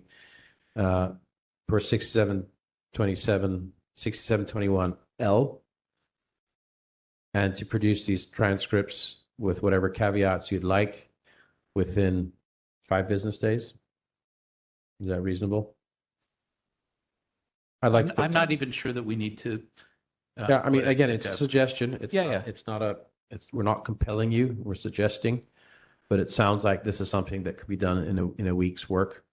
So that's where this motion is going. I haven't quite made it, but I'm willing to. Member Kumar had a thought. I'm making notes. I wanted to add an items. I don't want to rule out the possibility that in the future someone else may not petition for the color curve transcripts.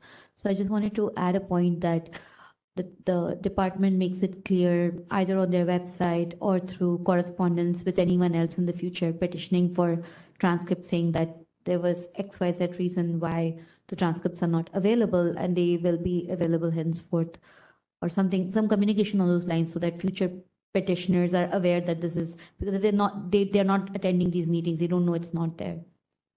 Well, I think we should let them do that once they've fleshed out their policy. I think that would be more appropriate at that time. I think take this in steps. Okay. So should I restate that motion? Yes, please. Okay. And I may have some tweaks. Go ahead. You want to tell me now so we can get it all in one clean? Yeah, here's what I had. It's I think it starts with 27L, right. 21L, 21L. With finding jurisdiction, but recommending no violation. Okay. Making 3 discrete requests. One is to request to generate transcripts for prior color curb hearings as Mr. Neha has asked. 2 is to request to generate transcripts for future color curb hearings, as Mr. Neha has requested. And 3 is to request MTA to propose a policy on functionality and transcripts for public-facing events and hearings. Yeah, I almost rather like take that last part separately. The original Just also included suggestion. that the color code transcripts be provided along with caveats. With caveat. So 4 elements. Yeah, oh, well, with whatever caveats they want. So quick question, Mr. Kaniha. I know there's a March 29th, 2024. There's a May meeting. Was there a third color curb meeting that you're requesting transcripts? Or was it just those 2 months? Ideally, I would prefer to receive all of the transcripts for all of the items that I brought up, but we can narrow them down to Yeah, 3 I'm just from trying the to- last year. Yeah, I'm just trying to go with the ones on files 5, 6, and 7. Well, 4 was actually exactly the same matter. Right, but that one, the full task force has ruled. All right, sounds good. Right. Yeah, 4, 5, So 6, and 7. 5, 6, and 7 are open, so to Yeah. speak. Sure. So Let's do 5, that. 6, and 7. What dates were those? Oh yeah, I'll tell you right now.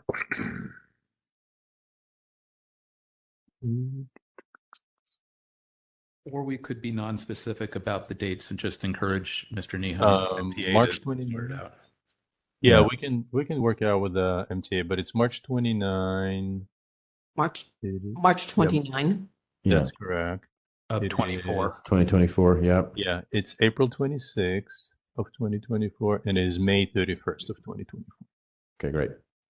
All right, and that's how. Generally the last Friday of the month, just so everyone knows. Sorry, March 29, April 26, and May 31st. 31st. 31. 3-1. 3-1. 3-1. Okay. So I'll try and state the motion from the top. Let me know when you're ready. All right.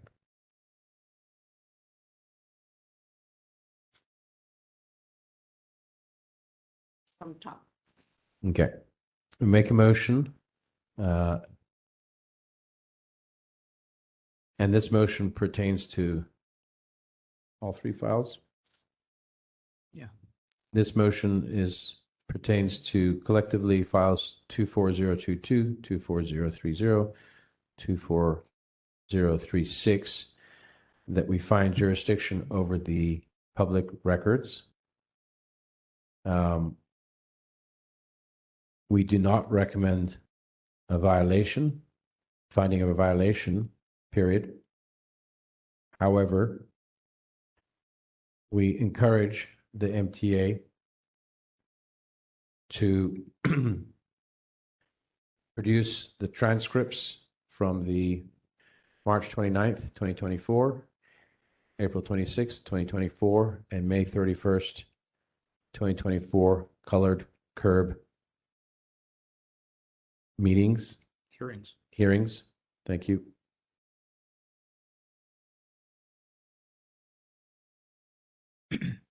And send to Mr. Kaniha in the next 14 days. You know what that? Calendar days. Calendar days, yeah. And I'd that's- be okay with not putting a deadline on it. If we're making the request, Well, they'll, I'd like to. all right, if you Yeah. are happier Again, with it's that, not. We're not compelling them. We're encouraging them, right? fair enough. In the next 14 days. And for all we know, by the time it gets to the full Right. task force, that'll be more than 14 days. They can say we already did it. So, Right. Okay. So that's the motion. I think after that we can do once we vote on that, get that package ready to go, we can add a recommendation that the MTA examine its Microsoft Teams policy and come back to the full task force with an update, something along those lines. Well, But I don't want to tie it to the motion. I think the motion is nice the way it is. So are we okay with that? I can be, but I would, It's just the motion's already pretty convoluted. I don't want to throw more stuff on there. I get that. It can be a separate sentence saying the EOTC also recommends that the MTA examine its That's the third part. I still want to get in here the request to generate transcripts for future color curb hearings, because I think that's understood and I don't want that to get lost. Okay, so you've had the motion with the 3 dates, period. The EOTC further suggests that the MTA produce requests for future color curb hearings transcripts, period. That's the motion. And then the last piece will be a recommendation. And you want to do that as a separate motion? Not as a motion, but just a just as a narrative that goes with the motion package to the full task force. Okay, so we have the motion. You want to read it back? Motion by Chair Hyland pertaining to file numbers 24022, 24030, and 24036, that the task force has jurisdiction, that the records are public, and does not recommend a finding of a violation, period. However, we encourage the SFMTA to produce the transcripts from March 29, April 26, and May 31, 2024 color curb hearings, and send them to Mr. Neha, period. Within. The EOTC further suggests that the SFMTA produce requests for future color curb hearing transcripts. Okay. Sorry, what was that last bit? Produce? The EOTC further suggests that the SFMTA produce Future. Transcripts for future color curb hearings. Okay, that was almost right. I'll read it from the top again, and you can edit as we go. So, motion pertains to those 3 cases. We find we have jurisdiction over the public records.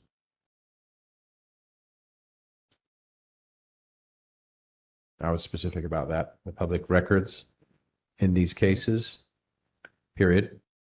We do not find we don't recommend a violation, period. The EOTC does request the MTA to produce the transcripts from the 3 dates of the meetings, and send to Mr. Kaniha within 14 calendar days, period. Okay.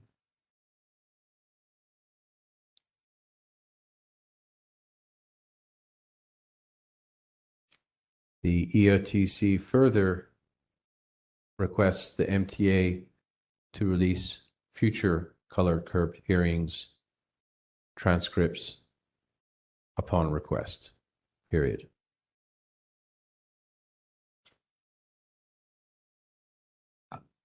Let me just try one more time. If we can add the request on the policy to this and ask that this go to the consent calendar, I think that would wrap it up, because then if it's on the consent calendar, you could just summarize this whole thing and we can really short circuit the discussion there. I like that. Okay. I thought you might.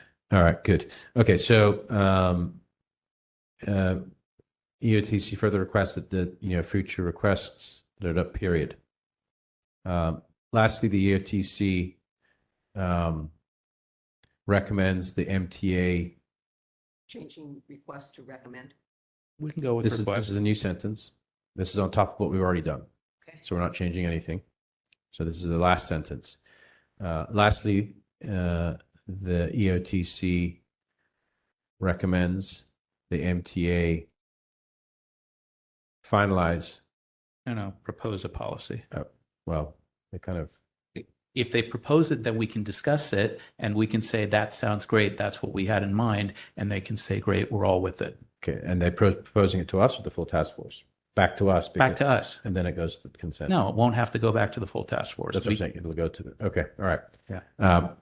So lastly, the EOTC requests the MTA propose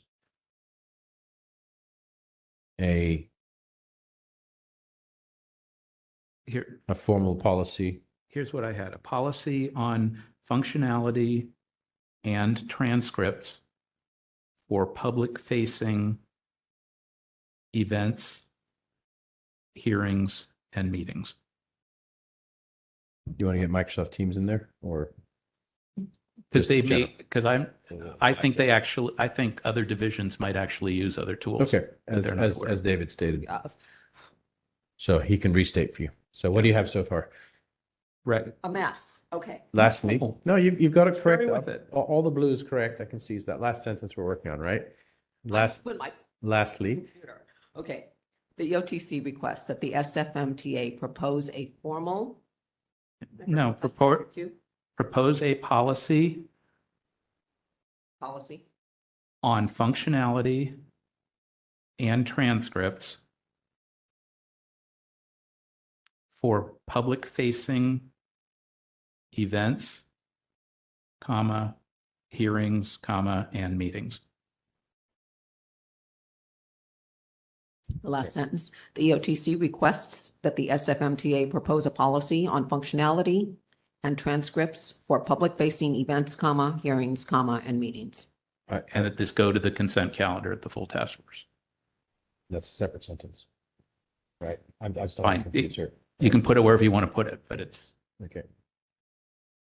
EOTC recommends, but we need to hear that policy, right? We need to hear that policy. We need to continue this matter, right? No?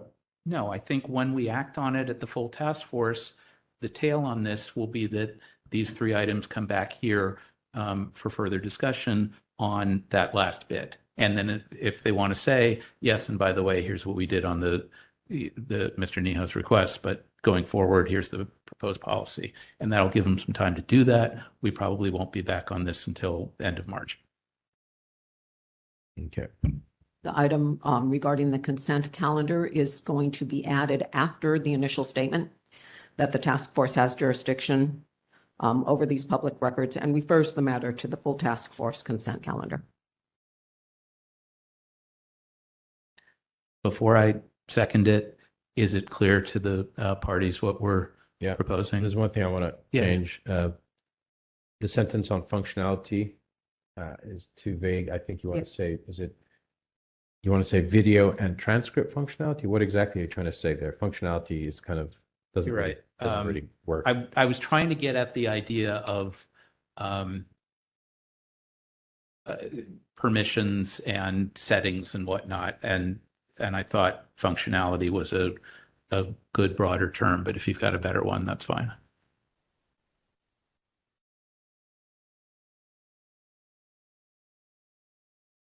Transparency and transcripts.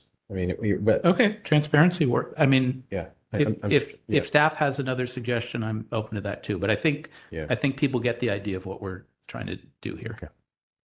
All right. Transparency works for me. All right. Can you read that back with transparency? So this is The last. TC requests that the SFMTA propose a policy on transparency and transcripts for public-facing events, comma, hearings, comma, and meetings. That's fine. Yeah.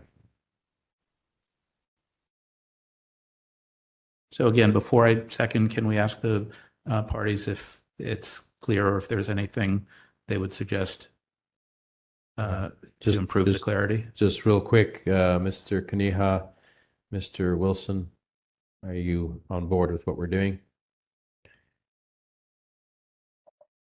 I am. Yeah, well, I think, like I said, we're happy to take a look. I mean, I will say we've got a lot of policies about a lot of the things that we do at SFMTA, and we don't take them to the Sunshine Ordinance Task Force for like review and approval. So that's new, and it's not something that I'm aware of that we've done before. So I definitely have questions about that. Yeah, I'm not saying that we would approve. We might comment.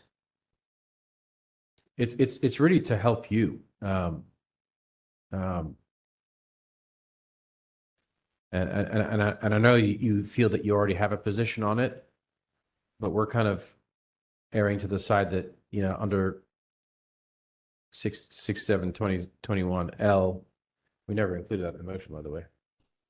That's fine. 6721L, that we feel it is easily generated. So, I mean, if I can be, Understood. And like I said, I don't certainly don't have a problem taking a look at it. I've had a lot of experience with this task force and its committees recently, but they've all been because of complaints. And so that was my understanding of sort of when folks from the SFMTA are in front of the Sunshine Ordinance Task Force, the task force is sort of like a court of law. Like you can't just, a court can't just say, I want to hear about this item. Controversy has to be brought in front of them by parties. And I guess I was under the impression that it was the same thing with the task force, rather than the task force sort of on its own volition saying, I'd like to bring, this city agency in front of us to talk about this topic. well, if I may, two things. The task force has separate power and authority under 67.30C, I think, about advising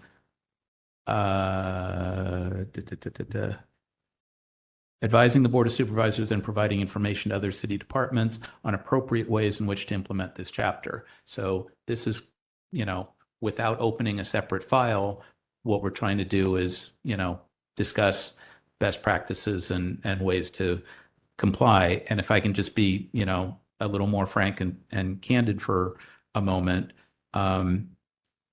whether, Mr. Neha clearly has concerns about how the color curb hearings are conducted, that's fine. He's not the only person that's got issues with MTA. MTA is a pretty big and somewhat controversial agency that takes a lot of positions on things, and whether it's color curb or engineering or closing streets, slow streets, bicycle plan, transit changes, budget, there are a variety of things. And, I think in part we're trying to not have Mr. Kniha come back frequently with the same kinds of complaints, and also anticipate that whether it's him or others that have concerns about MTA, that we should, have some kind of policy on this transparency and transcript issue, because it could well come up in these other contexts. That's all. It's not, that part of it is not about you. It's not about Heather. It's broadly about the agency. Make sense? Yeah, I understand. I appreciate the Okay. explanation and the suggestion. Okay, thanks. Administrator Peterson, I'm going to read the first sentence of the motion to me.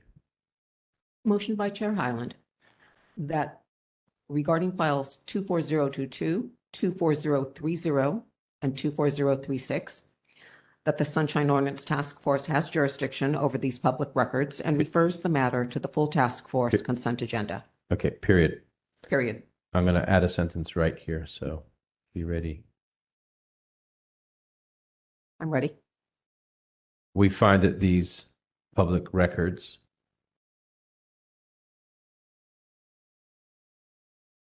per 6721L are available and easily generated by the MTA, period.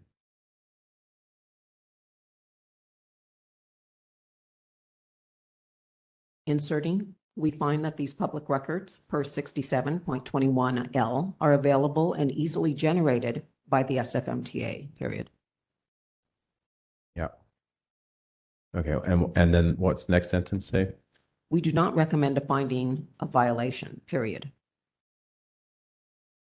Perfect. Okay. And the rest of it, Follows. yeah. Okay. All right. I will second the motion as it's been improved. And cobbled together. All right. Took us a while to get there, but I think it was. And thank you to both parties for their participation. We took public comment earlier, but it was before this motion was made. Public comment again? Sure. Let's take public comment on the motion.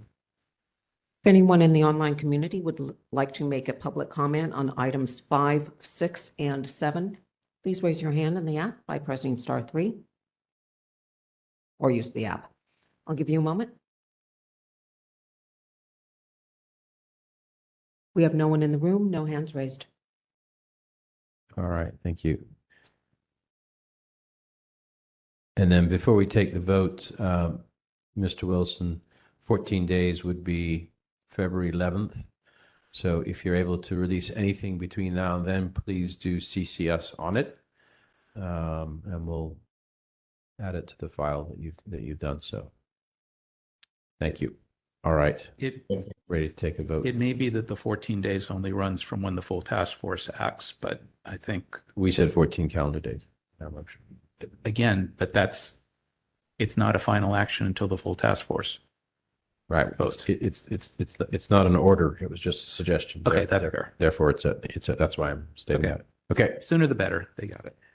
All right. Taking the vote. Chair Hyland. Aye. Chair Hyland, aye. Member Pilpel. Aye. Member Pilpel, aye. Member Kumar. Aye. Member Kumar, aye. 3 ayes. All right. Thank you, both parties. Appreciate your time. Yeah, and in fact, this won't be next week of the full task force, so it will be March. So if MTA has something to report by mid-February, that would be fantastic. Right. Yeah, that'd be great. That's good. Okay. Next item. Why don't you go ahead and read it to the record, and then we can.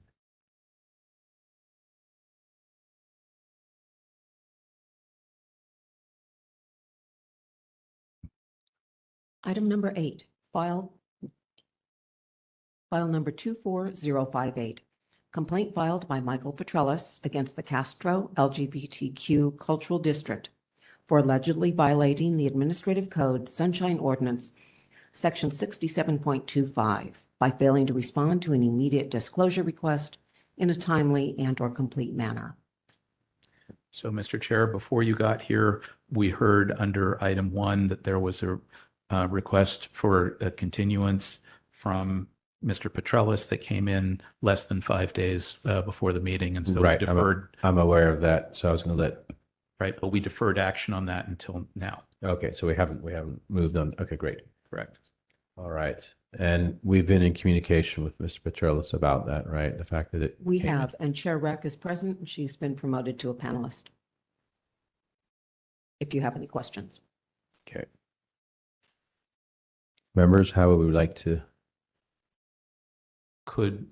Since I haven't seen it, can we hear exactly what Mr. Petrellis said in the last 5 days? Oh, he just asked for it to be continued, and I think that's because he is out of the country, if I'm not mistaken, and this came up at the full task force last week. Got it. I assume it's the same issue, right? I mean, technically because it's less than 5 days. Did we not talk about this at the full task force, though, that this was coming up?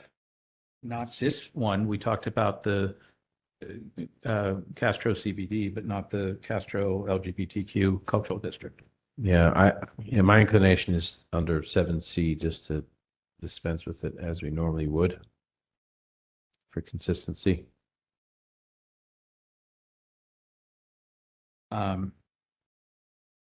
Which would be to table it without prejudice, and then he could bring it back. He has that option in 60 days. If we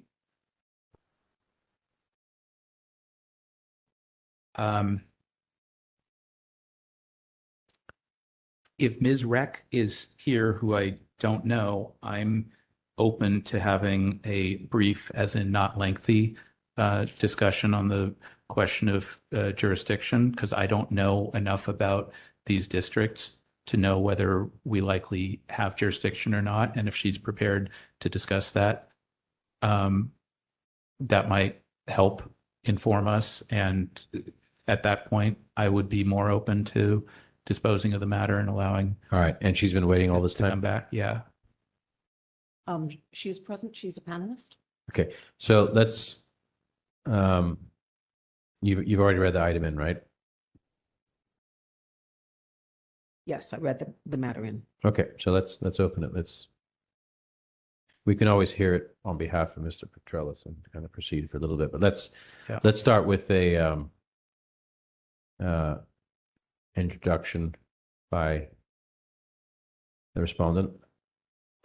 Chair Rec, I'm going to unmute you. And we're sure that Mr. Petrellis is not online, right? Mr. Petrellis, if you are online, would you please raise your hand in the app or press *3? I'll give you a moment. You have no hands raised. Okay. Chair Rec, can you hear us? Yes, I can. Can you hear me? Yes, we can. Great. So typically, because the plaintiff is not here, we would table this, but because you've been patiently waiting, let's see if we can't sort this out in his absence. So why don't you tell us a little bit about how you received this request and what you have or haven't done so far, I guess. Sure. Yeah, thank you. And just for the folks who might not have been there when I first introduced myself, I'm the executive co-chair of our advisory board. This is pertaining to a meeting of our Arts and Culture Committee, a meeting that was held on October 24th. And after that meeting was held, Mr. Petrellis wasn't in attendance of the meeting. After the meeting was held, he requested that we give him our Zoom recording of the meeting. And we record on Zoom solely to ensure that our minutes are accurate. And so we explained that to him and then offered that we would provide the minutes to the meeting once they were approved by the committee in the next committee's meeting. And that, I guess, kind of that immediately wasn't acceptable for him, and that's kind of what started this process. And so the Arts and Culture Committee meets monthly, and it just happens that their next two meetings in November and December were on holidays. November was on Thanksgiving. The other one was December 26th. Their January 23rd meeting was canceled due to lack of quorum. So the committee held a special meeting actually yesterday on January 27th so that they could approve those minutes, and we sent them to Mr. Petrellis right after the meeting ended. May I? Member Pilpel. So Thank you. yes, appreciate that very much. And thank you for waiting for the last couple hours. Sure. Can you just tell me, since I'm aware of the district, but I'm not particularly knowledgeable about how they're formed and what their status is? Is this, it's not a CBD. It's not, we heard from Ms. Aiello last week and dealt with a different complaint from Mr. Petrellis about the Castro CBD. These cultural districts, is that simply a creature of local law that San Francisco creates? And how do you come to be under the Brown Act or the Public Records Act? And tell us whether you think you're subject to the Sunshine Ordinance. Oh, yeah, sure. So the cultural districts were created through city ordinance, and currently there are 10 cultural districts. The goal of them is to ensure kind of the stability and growth of marginalized neighborhood-based communities in San Francisco. And so they pretty much the cultural district's mission is to kind of like reverse displacement, challenge gentrification, bolster community presence in historic neighborhoods, like so the Castro LGBTQ neighborhood. Like say there's a Japantown district. There are 2 districts in Soma. One is a leather LGBTQ district and one is a Filipino district. And so there's, others as well. Mhm. So our main funding source is MOHCD. And so they kind of oversee the cultural districts program. And let me think of other kind of pertinent elements. The areas that we work in are like housing and tenant protections, historic preservation, cultural competency, arts and culture, land use, things like that. That's fine. Keep doing what you do. But you tell me a little bit about, again, the Brown Act, the Public Records Act, and the Sunshine Ordinance? Because I'm wrestling with the jurisdiction, and that's what I don't have the information on. Gotcha. So, I think it is a little bit ongoing in terms of that element. We have consulted with the city attorney about, kind of like we through like our representatives at MOHCD consulted with the city attorney to kind of get some clarity on the types of records that we're required to share through things like Sunshine and Brown. We do follow, certain city protocols like posting agenda 72 hours in advance. Well, let me actually stop there. Not all cultural districts do the exact same things. So I'll just speak for ours. We post our agenda 72 hours in advance. We make sure that the public are aware of what the agendas are. They can attend the meetings virtually or in person when we have in-person meetings. We follow public comment guidelines, that kind of thing. When MOCD contacted the city attorney about kind of some of these questions around the process through which we should share records. What they kind of determined was like that for certain elements that MOHCD would be the ones that would be responsible to kind of field those requests. Like for instance, an example was a couple years ago, our district was involved in the decision or the city process around the preservation of the Castro Theater. And so we were part of the hearings and we're part of a coalition. And there were some of the folks who were involved in that were kind of collaborating with planning around some of the documentation. So we got a bunch of requests for that documentation that was cited in the planning documents. And so that was an example where MOHCD was responsible for fielding that.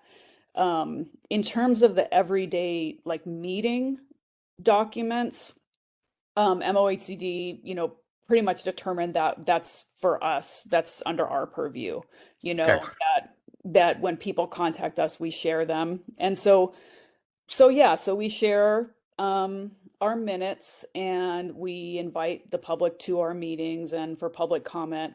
But there's nothing that really designates in anything that kind of governs us that says that recordings, are part of that.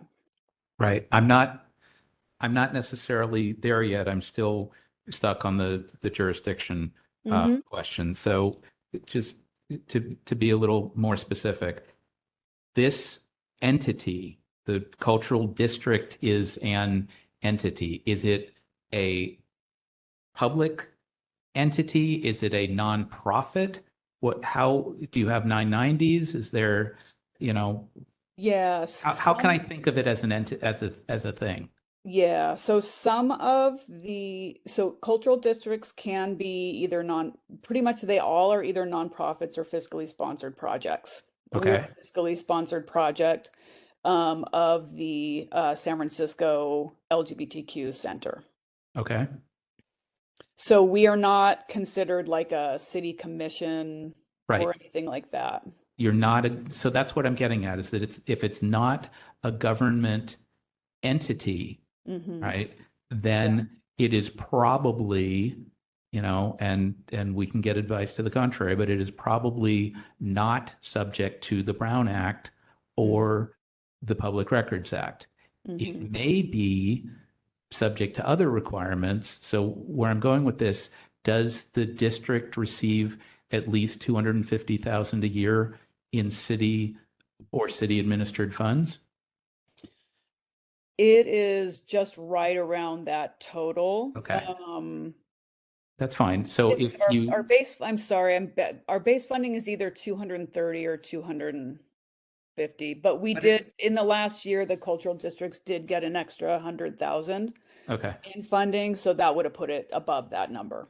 Okay, so that would likely make it subject to the Chapter 12L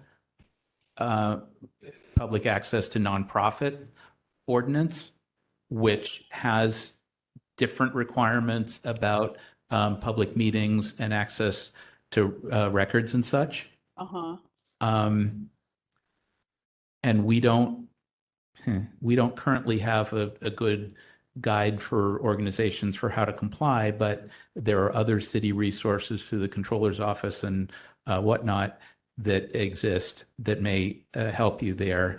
Whoever your point person is at MOHCD should help guide you to that, and that kind of gets you to a different conclusion about getting to us.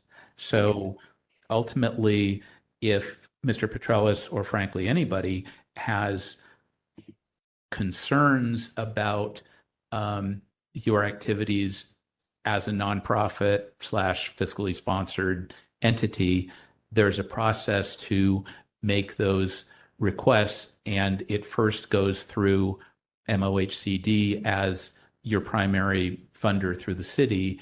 And if they're able to resolve it, then that's fine. Everybody's happy. And if not, then that comes before us for purpose of getting what's called an advisory opinion about the particular dispute. So it's sorry, may I ask, did you say that's the case even if we fall under that Chapter 12L category? Yeah, no? That's specific for entities that fall under 12L. And there was just by way of background, there was a lengthy negotiation in the late 90s about setting that threshold and what the requirements were, because there was concern about the nonprofit organizations that the city contracts with and how to provide enough transparency of their activities without unduly burdening them as entities or subjecting some of their activities, which involve, not necessarily in your case, but in other cases may involve health or social service provision, so that their patient or client or customer records don't necessarily become public. Okay. Does that help you a bit? So the point is that we don't, just because you exist in the city, just because the city created it, that doesn't make it a government entity like the MTA that you just heard about at length, or the planning department, or other agencies. And we don't necessarily hear all disputes involving nonprofit entities in the city just because somebody's peeved about something. Okay. Because we could spend all day, every day, just dealing with people that have issues with nonprofits or other government agencies, et cetera. And then how do you determine which cases you do hear? Again, for those entities that are subject to 12L, it's only after the first attempt to resolve a dispute with the city contracting department, if that fails, then the matter comes before us. So it's a much more limited review, and we don't see too many of those. We do see some, but not that often. And then would you say that that's kind of what's happened in this case? Because we were working with Mr. Petrellis around getting him the minutes or his requests for the video, and then he made the complaint to you? If without getting into all of the substance, if you gave him what he asked for and he's happy, then it goes away. If you gave him what you could and he was still not happy with that response, then my understanding is that MOHCD needs to convene some kind of process to mediate. And if the result of that process satisfies him, then it goes away. And if not, then their written proposed resolution comes before us with Mr. Petrellis and you, and then we have an actual hearing on the substance. Does that kind of make sense? Yes, it does. Okay.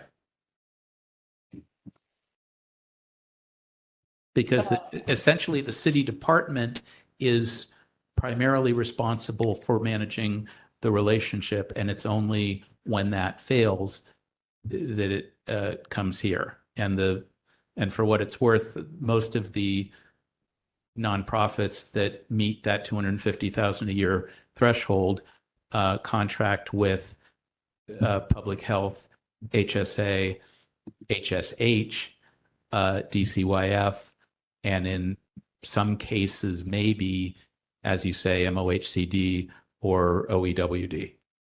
Does that make sense? Yes. Okay. Yeah, Because most city departments don't contract with nonprofits for more than $250,000 a year to provide these kinds of services. Mm-hmm. And then just so I'm clear, like say we'd be considered a nonprofit because we're a fiscally sponsored project of a nonprofit? I would say probably. Okay. I mean, again, this may be because it's a fiscal sponsored situation, it may be a little different, but I think fundamentally it ends up in the same place. It's kind of like you're not Caltrans, you're not MTA, you're not the health department. You're a relatively small agency that does a very specific thing pursuant to a city ordinance that may have created it and some funding from the city. Mm-hmm. So it's not the same, and so you're not held to the same standards. You're held to different standards. Okay. Does that, Mm-hmm. Chair Highland, does that sound about right? Yeah.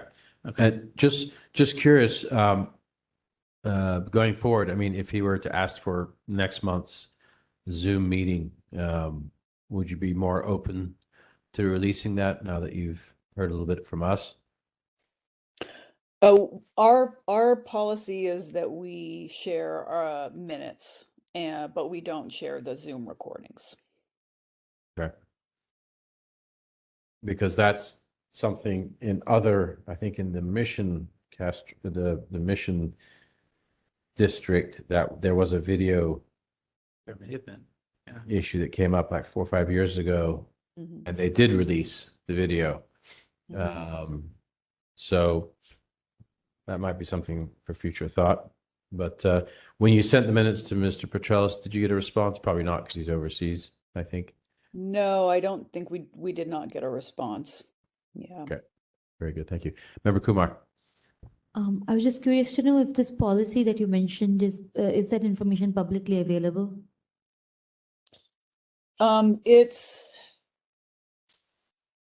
We communicate about the availability of, we communicate about things like this when we get requests.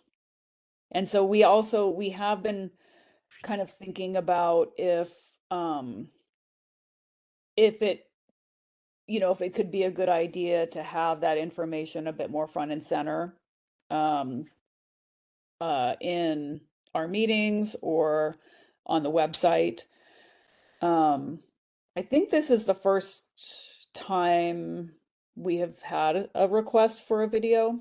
And I think one of the other things is the fact that the committee's meetings, happened to be held on holidays and had to be canceled, kind of helped to exacerbate the issue. And so we're thinking about things like especially if a request is made, if the meeting for some reason can't be held for a number of months, possibly it should be held at a different time of the month, different meeting time, or a special meeting should have been held earlier. Or sorry, for to approve example, the minutes so that we could share them, to finish that thought. or if you have draft minutes, that can be produced sooner, even if they're not finally adopted, that, and even if they're marked draft, that might get you somewhere. I'm not sure how much more we want to get into this. The only other thought I had right this second, I understand that each district is different and doing different things for different reasons, et cetera, but there's got to be some commonality, and it sounds like you've got some familiarity and have colleagues in the other districts. Yeah?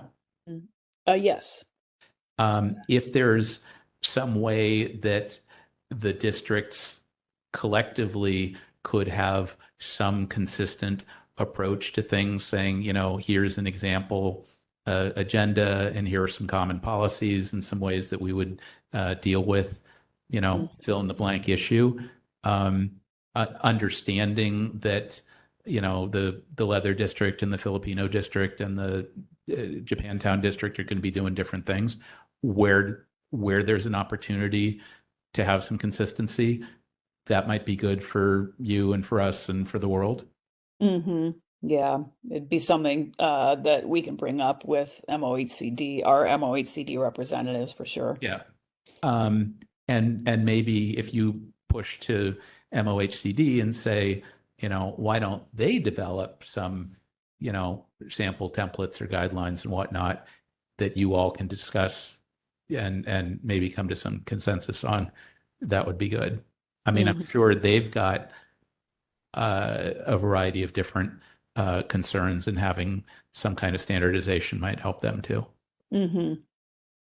I will say, looking at your website, I am impressed that you referenced the Sunshine Ordinance and the Brown Act right up there front and center. That's great. I wish more bodies did that. I also noticed you do have the video login there. So that, I assume that's for someone that can watch it in real time if they can't be there in person. Is that what that's for? Okay. Yes, they can attend virtually. We hold our monthly advisory board meetings in person, and people can also view it in real time on Zoom. And then all of our policy committee meetings are virtual, and people can attend those. Okay, and just so you know, if someone comes to your meeting, they can also record it. I believe they have that right. I think that was the issue that we dealt with 5 years ago for the mission thing. That just popped in my head. So that, just so you know, if you see someone filming in the back, that's okay. As far as I know, unless that's changed, I don't think so. The general idea is that at a public meeting, in a public setting, in a public venue, that one's expectation of privacy is diminished, and so it is not unusual for someone to want to take a moving or still picture recording of the event, and so long as they can do that without disrupting the proceedings, that they should be allowed to do so. And it's just because you're not the school board and you're not considering whatever controversial policy the school board is considering, it doesn't make it any less public or less open to that kind of scrutiny. Yeah, I understand. So, I mean, the more you get into this, the more you can see how complicated it can get pretty quickly. Yes, definitely. And you might want to consider, releasing those videos. I mean, you've got them, you're recording them, you're letting people dial into them. Other places do. So Mhm. that's something, and also have minutes from it on top of it, Yeah. just for clarity and to make sure that the correct record is entered. We would recommend that way. If you didn't have it, that would be different. If you have it, if you have access to it, Right. if it's not promoting, some crazy racist or anti-Semitic or some other hate-filled message, then, maybe think about providing it and what ramifications that might have. I can't Yeah, think through all of them right now. it's something we've, discussed, and I think our approach is it kind of takes capacity into account in the sense that we, provide minutes, we provide all of the access to the meeting 72 hours in advance and things like that. But we have a very small staff, and Right. all of our advisory board are volunteers. So it's kind of thinking about, the reasonable use and, possible use of staff time Yeah. for such requests. There are trade-offs in all of this. So yeah, Okay. Yeah. So, members of the task force, how would we like to handle this? Determination of jurisdiction. Where do we feel comfortable? Despite Mr. Petrellis not being here, and he's welcome to listen to the tape, I'm not sure that we have a video. I think my preference at this point is to not find jurisdiction, to not forward it to the full task force because we're not finding jurisdiction, unless people feel like we should bring it there just to confirm that we don't have jurisdiction, but that seems like kind of a waste.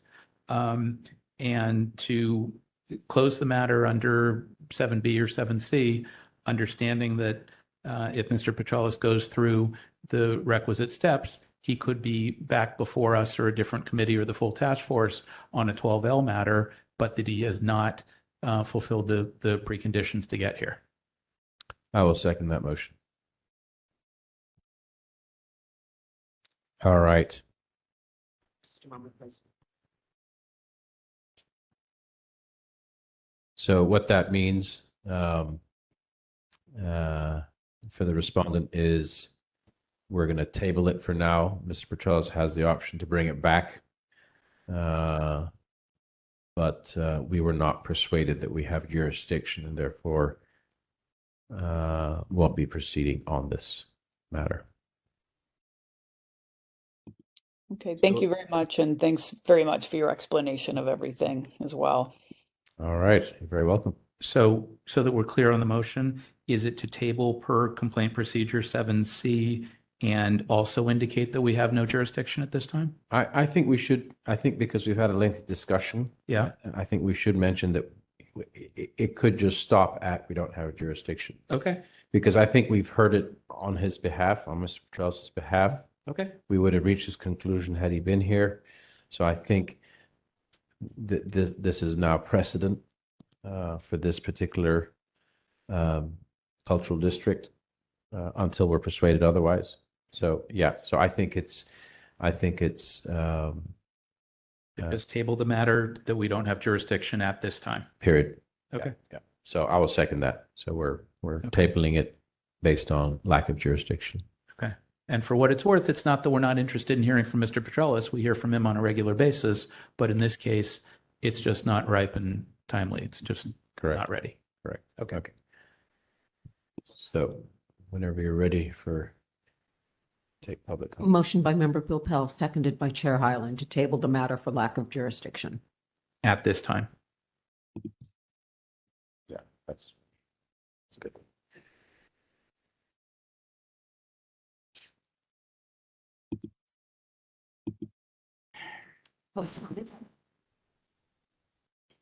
Public comment? If there's anyone in the online community who would like to make public comment on item 8, please raise your hand in the app or press *3. Give me a moment. We have no one in the room and no one has raised their hand. Public comment is closed. Taking the vote, Member Pilpel. Aye. Member Pilpel, aye. Chair Hyland. Aye. Chair Hyland, aye. Member Kumar. Aye. Member Kumar, aye. 3 ayes. Thank you for waiting all this time. Appreciate it. Thanks very much.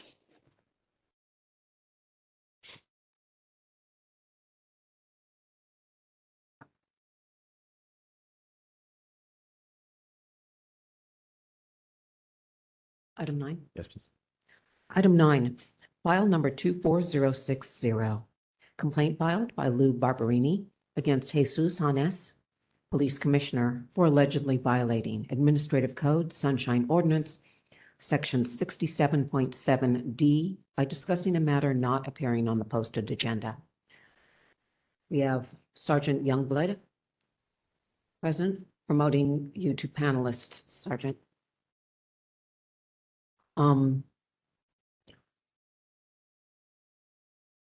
Ilona Yanez, are you here for item 9? Just a moment, please. Hello, caller. Are you here for item 9? Lou Barberini's here. Do you hear me? Yes. One moment, Mr. Barberini, promoting you to panelist.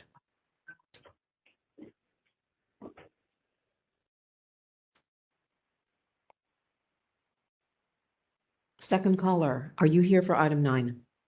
Yes, I am. This is Commissioner Jesus Yanez. Promoting you to panelist.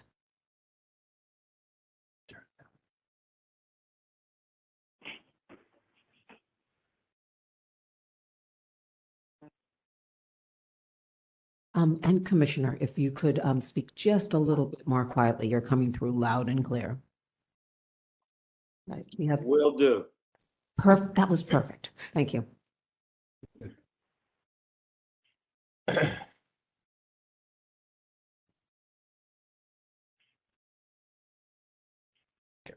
Okay. All right. And we have both parties here. We'll go ahead and start with you, Mr. Barberini. If you could have up to 3 minutes to kind of give us the background on this. Just wait for our administrator to start the clock for you.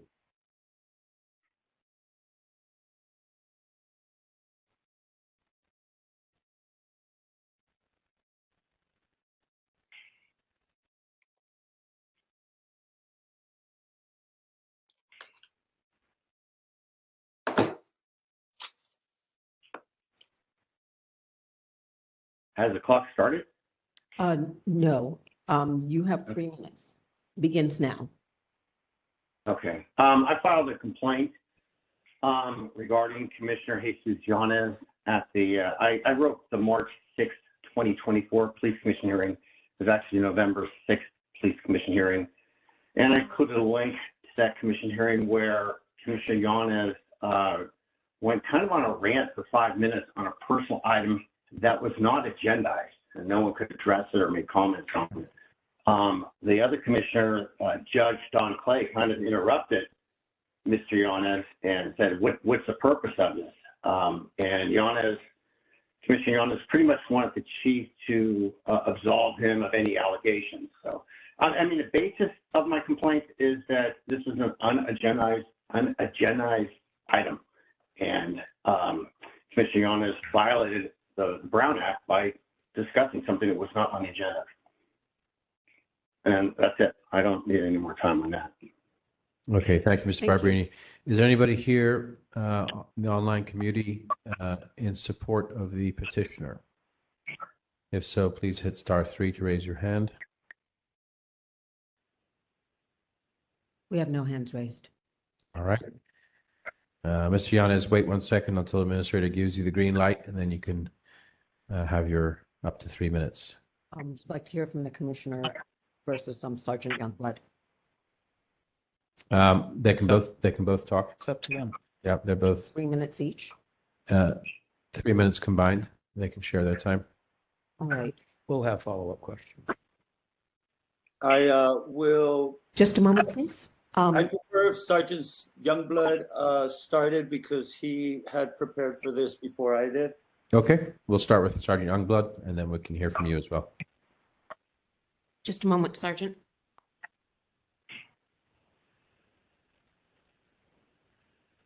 Sergeant, you're unmuted. Are you ready? I am ready, yes. Your 3 minutes begins now. Well, thank you. Really, the only thing that I can speak to is just the facts of the base of the complaint, which is that this item occurred during commission reports when Commissioner Yanez made his statements. Other than that, there's really not too much I can say. I believe that you've already seen the video.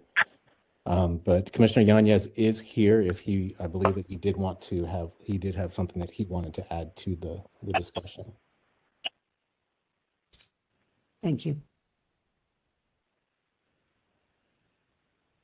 Commissioner? Thank you for your time and for hearing this item. I really only want to share that as my understanding of both the Brown Act and the Sunshine Ordinance, when a meeting is agendized appropriately, we're required to speak to items as they are agendized. We published and posted our agenda in a timely fashion. During my conversations with my commission leads at the city attorney's office and on the commission, when I raised the question about whether it was appropriate for me to direct questions to the chief about this item that I had been in an ongoing conversation with him about, they indicated that it was appropriate. When I inquired about when it should take place, after the chief did not provide an update, as it is apparent in the video during his chief's report, I was informed and have documentation. 30 seconds, Commissioner. I was informed and have documentation that it was appropriate to make my comments during my commission report, which the Brown Act states commissioners are allowed to make announcements during that section. Thank you. Thank you. Okay, members, the matter is before us. Do we find we have jurisdiction? I believe we do. Okay. I believe this is a, meeting of the police commission. Pretty clear there. On the substance here. So I did not get a chance to watch the video. I only am seeing the 44-minute mark here.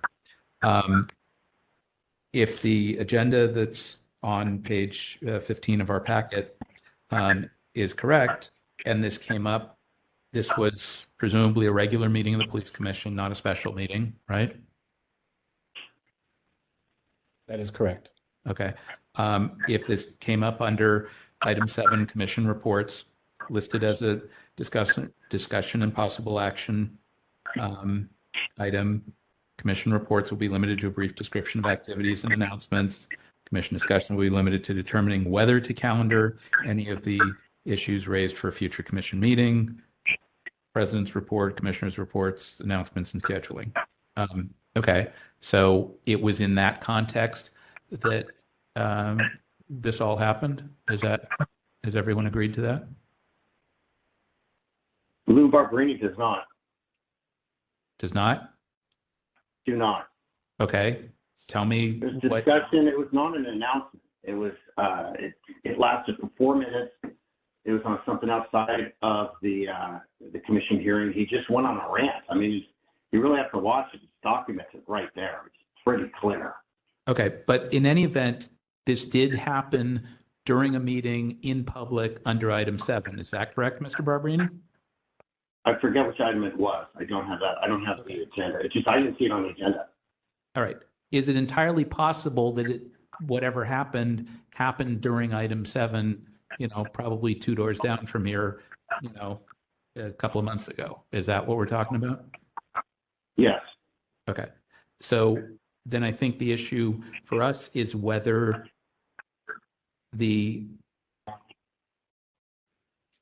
what Mr. Barberini is, however you would describe or characterize it, whether that interaction exceeded the scope of item 7 or not.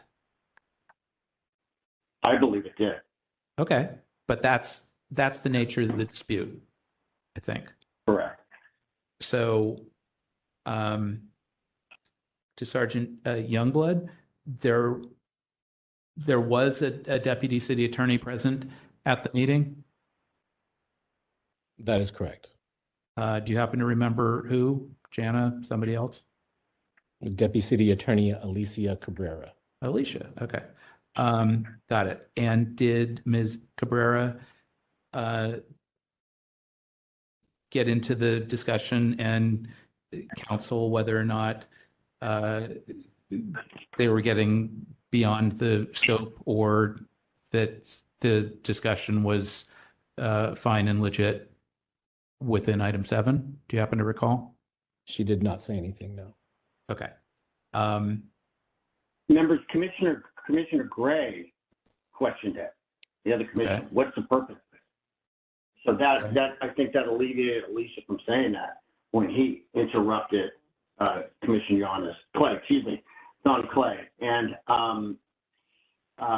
he just continued on even after Don Clay questioned him. Okay. So I think that's why Alicia didn't interrupt, because Commissioner Don Clay interrupted. I see. There was, Commissioners, sorry? if I could, this is Commissioner Yanez speaking again.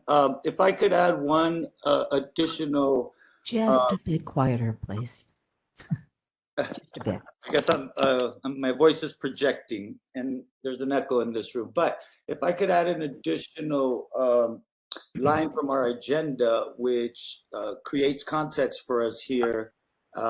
In the chief's report, he normally, and we are allowed to, and have traditionally, historically, at least during my time on the commission, had an opportunity to have exchanges and obtain clarifications from the chief on pressing events that have to do with public safety. The actual statement in the agenda reads, and I quote, that the chief's discussion can provide an overview of offenses, incidents, or events occurring in San Francisco having an impact on public safety.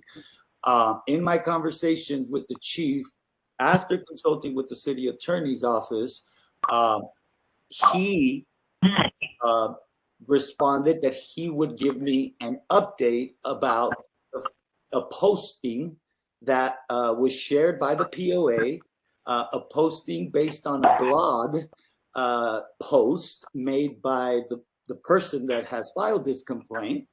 And that post was shared by the POA to an audience made up of a majority of the police department officers who I am responsible to be involved with when there are any type of disciplinary matters involved in their enforcement or during their time in the department. And the fact that there was a posting of myself in front of my home with the address clearly visible created a safety concern for myself and my wife. And when I did not receive an update from the chief before the meeting or on the during his chief's report, where he is expected to talk about events occurring in San Francisco having an impact on public safety, I was informed that I could raise my questions and obtain my update during the commission report. Fair enough. Okay. Look, Can I say something? The chief made his report, and Commissioner Yanez had an opportune time at that point to ask him a question. This is regarding a personal matter with Mr. Yanez's allegations against him, and nothing to do with the public safety. He's trying to have the chief say, hey, you're innocent of all allegations. and it came under a different item. It didn't come under the chief's report. It came under item 7. It was inappropriate. Thank you, Mr. Barberini. So this is not a back and forth where you guys just jump in and talk. You'll talk when invited by us, and our questions will go to you specifically. So please wait to be called on rather than just jumping in. Thank you. Member Pilpel, back to you. So, look, I want to be clear. I do not want to get in the middle of police department and police commission politics and the POA and, home addresses and doxing and whatnot. That's not my issue at all, and I don't want to get drawn into that. What I am trying to figure out here is whatever back and forth occurred, if it was within scope of a properly agendized matter. And so what I've heard so far is that the chief did not report on whatever this is under item 5. And so the commissioner, under item 7, commission reports. Excuse me, Member Pilpel. Yeah. Mr. Barberini, I'm going to mute you. We're getting some background noise. We'll unmute you when we have questions for you. Thank you. Got it. That the commissioner had this discussion, perhaps back and forth, whatever it was, under item 7. And so I'm just trying to analyze between item 5, item 7, the rest of the meeting parameters, whether this was reasonably described to the public. That's where I am. Back to Sergeant Youngblood for a second, as hopefully a relatively neutral who's there just to ensure that the meeting happens properly. Was any action taken on any of what was discussed, or was this simply some dialogue back and forth? Can you define action?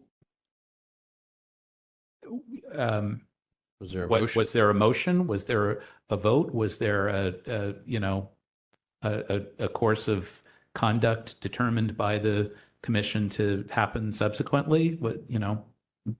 No, it was Commissioner Yanez asking the chief questions about the investigation. Okay.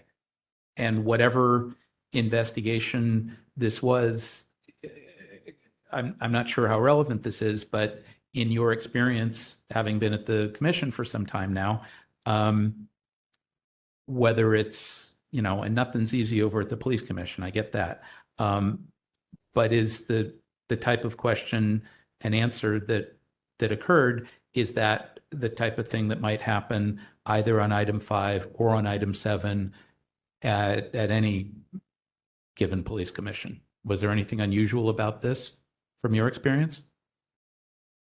It was a first for me, yes. Okay. And Commissioner Yanez was present at item 5, correct?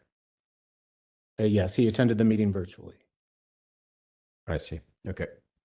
Okay. Mate, Hold on. We'll ask you if we need you. So just hold on, Commissioner Yanez. Yep. Just mute him for now. So, I guess at the end of this, what I'm struggling to figure out is where's the public interest? Had, this been captioned as a more specific item under item 5 or item 7, discussion regarding Commissioner Yanez's concern about fill in the blank, would that have aided the public in knowing that this was coming? Was there anything specific that the commission was acting on? How much description is sufficient for public notice? If it was just a routine, what's going on about this? Let's talk about it for a moment. In my experience, that happens at boards and commissions all the time. And so long as the commission or board isn't taking action on a specific thing, it's just sort of a routine matter. It's, if this is different, I'd like to understand how it was different. So maybe there's a question in there for Mr. Barberini. What Rephrase your question, Member Pilpel, specifically. How would the public have benefited from some more specific agenda description?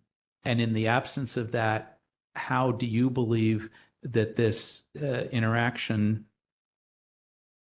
was somehow off topic for item 7? Help us understand. We're going down the rabbit hole. What? YouTube. Okay. Kind of going down the rabbit hole here. Well,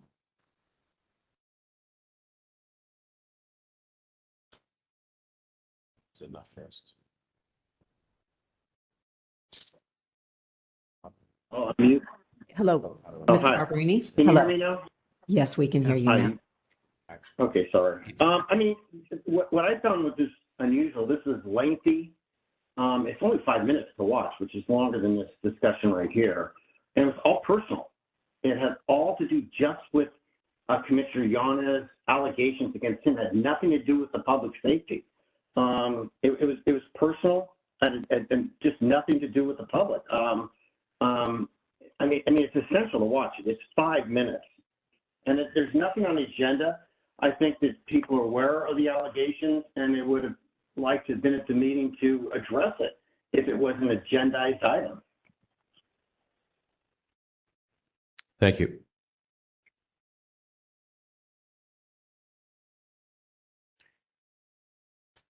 Well, listening to this, item 7 is a discussion and action item. right. The fact that no action was taken on this, whether it was double-handed on topic or off topic, leads me to, again, as Member Pilpel said, I don't want to opine on how the police commission runs their meetings or what is discussed. I don't see a clear violation in here.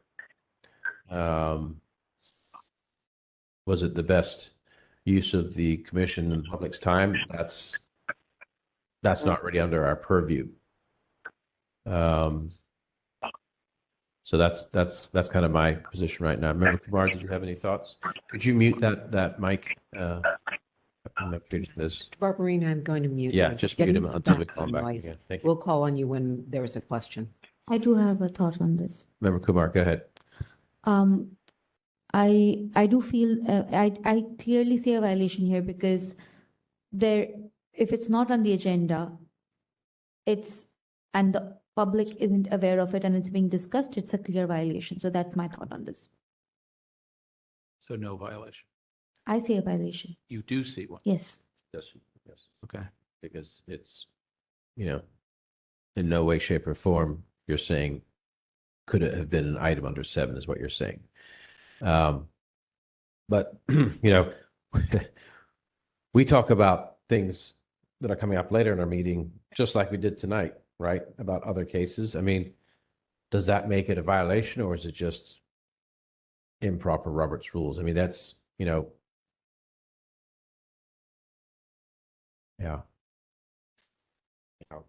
I mean, these can get very detailed. I take Chair Hyland's admonition about the rabbit holes. I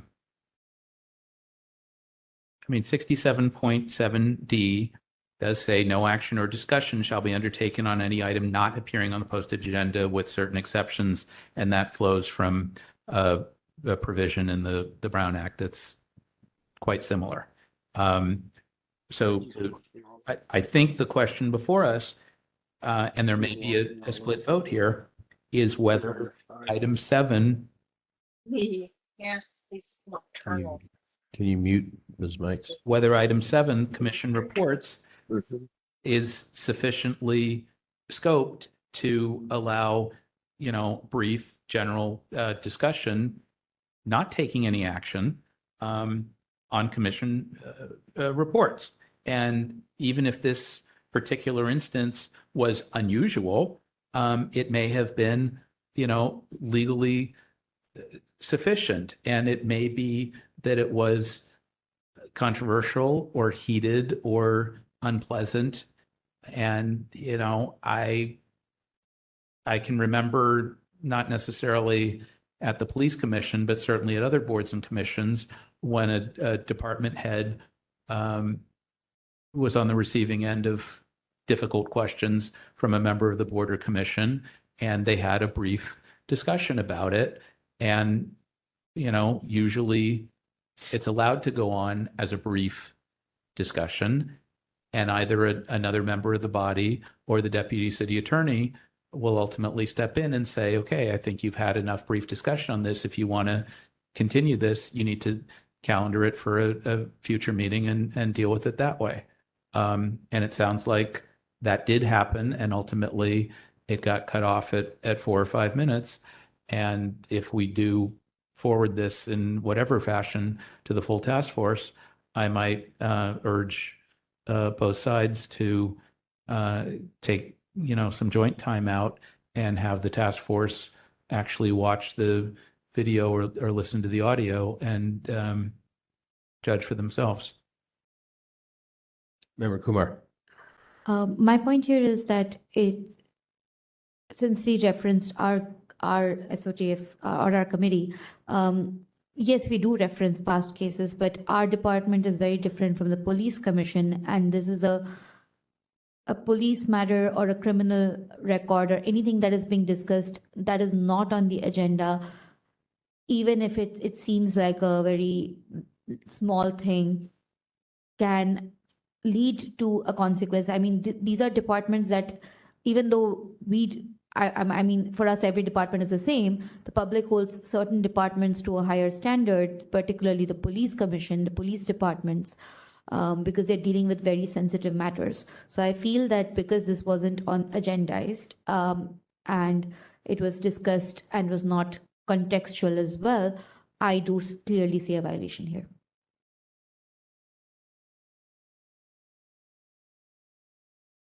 Member Philpott.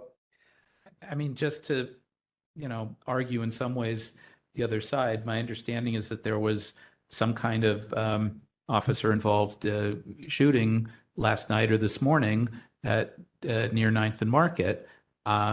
If the police commission is meeting tomorrow night, and I don't know if they are, but if they are, it's too late to put discussion of that on the agenda. But it would seem to me like it's not unusual, and it would be entirely appropriate for the chief to make some mention of that in the chief's report. And if that doesn't happen, for a member of the commission to ask under either the chief's report or the commission reports, what can you tell us about that incident yesterday or 2 nights ago? And for the chief to make a brief report saying that, there was an officer-involved shooting. We're still investigating the matter, and I'll provide more information when it becomes available. Whatever that, one cannot anticipate every specific thing that might come up under general reports. And the standard that I understood was that so long as no action is being taken,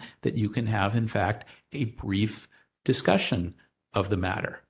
And, people that follow the police commission and care about public safety would tend to be tuned into that, and people that don't would tend not to. Member Pippa, I will disagree on some points here. I just want to highlight that if you look at the description of the allegation on page number 8, and I would urge the full task force to listen to the recording as well when it comes up, if it comes up. There has been a discussion about a criminal case, and the thing that there have been words used like surrender that can reveal, for example, like if you are 2 people, they're aware of the case, a third party may not be aware it's a criminal case or something, but you're using these kind of words and the person in front knows what you're discussing.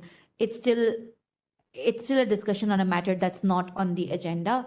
So I would refer this matter to the full task force, and I would ask the full task force to listen to the recording And we can obviously understand the context at that time. If the context is just very, it naturally came up in the conversation, then I would rest my, then I agree with Member Pilpul. But and from what I understand and what I'm looking at the description of the allegation, it does seem like a discussion that's not on that's not on the agenda, and that wasn't supposed to be discussed in that meeting.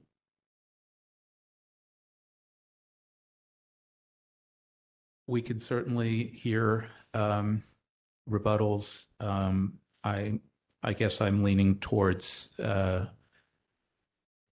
recommending that we have jurisdiction, not putting this on consent, and recommending that the full task force have a full hearing on this. Yeah, let's start with rebuttals. So respondents, you go first, and you can split your time, go first and second like you did before, and then followed up by Mr. Barberini. And this will be up to 3 minutes again. Sunshine Ordinance 67-7D. Would you Hold on just one second. Commissioner Our administrator will give you the just a green moment, light. please? Will you be speaking for how many minutes, please? They have a total of 3. They can split it however they want. Will you be speaking for the full 3 minutes, Commissioner? I will be speaking more than likely for just 2 of those minutes, unless. All right. I will set it for 2 minutes. Would you like that 30-second warning? I would like the full 3 minutes, Right. in case Sergeant Youngblood wants to add any additional context. I think it would be appropriate to use all 3 minutes. We'll give you a 2-minute warning while you're speaking. Great, thank you. Let me know when the time is starting, please. Your time begins now. Sunshine Ordinance Section 67.7D states members of a public body may respond to statements made or questions posed by persons exercising their public testimony rights to the extent of asking a question for clarification, providing a reference to staff or other resources for factual information, which is exactly the context and the manner in which my exchange with the chief happened. If I erred in any way, shape, or form during my statement, during that instance, it was only in that I failed to agendize for future reference the item of the POA's conduct in this matter. There was no action taken, as has been already clarified and stated. Lastly, I would like to indicate that as a member of the public, I believe that if a safety concern was raised as a result of these allegations, these false, frivolous allegations, then I, as a member of the public, have a right to, because the Sunshine Ordinance allows this, to have that exchange. In conclusion, I humbly request that this body reject the frivolous allegations being made by this LB blogger in another attempt to boost his Twitter traffic by repeatedly trying to discredit me as a commissioner. LB has steadily increased his attacks on my character with sensationalist stories through a barrage of posts full of fabrications starting in March through December of 2024, and he is now attempting to weaponize this Sunshine Task Force process in an increasingly escalating public gaslighting campaign. Thank you. Thank you.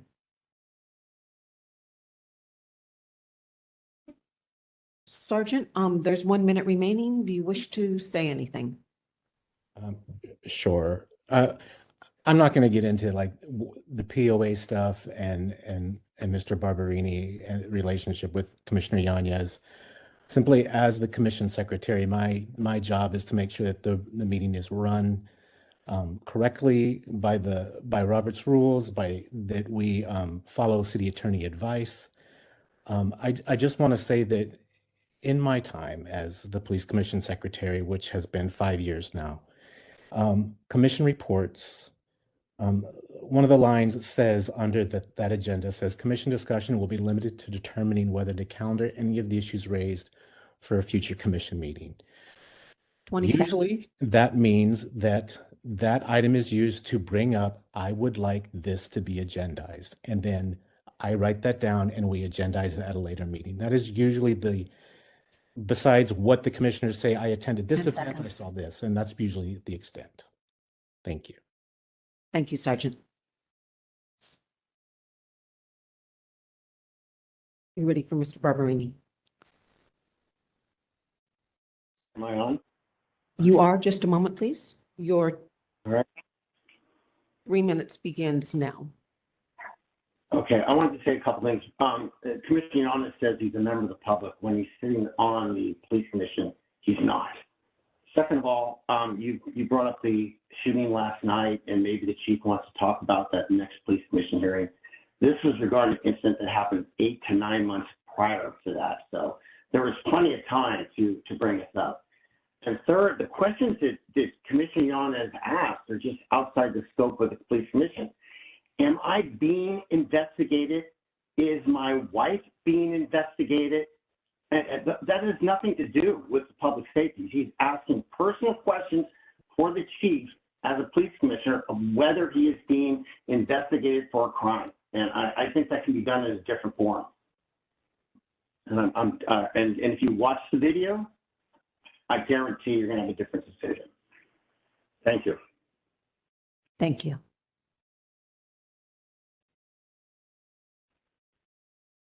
All right, members, how we would like to dispense of this matter. So as I said a moment ago, I'm now persuaded that we should recommend finding jurisdiction. This should go to the full task force for a full hearing, not on consent, and perhaps just not for the motion, that we recommend playing the video during our task force meeting, and that we ask one side or the other to provide the agenda and the minutes from the meeting, so that that's before us, so we have as complete a record as possible. Okay. Sounds like this is going to be Okay. And then just have a thing to deal with. right, and then we can also recommend consideration of a violation. We can recommend, we can say stay quiet on the issue of a violation and just refer it as you packaged it.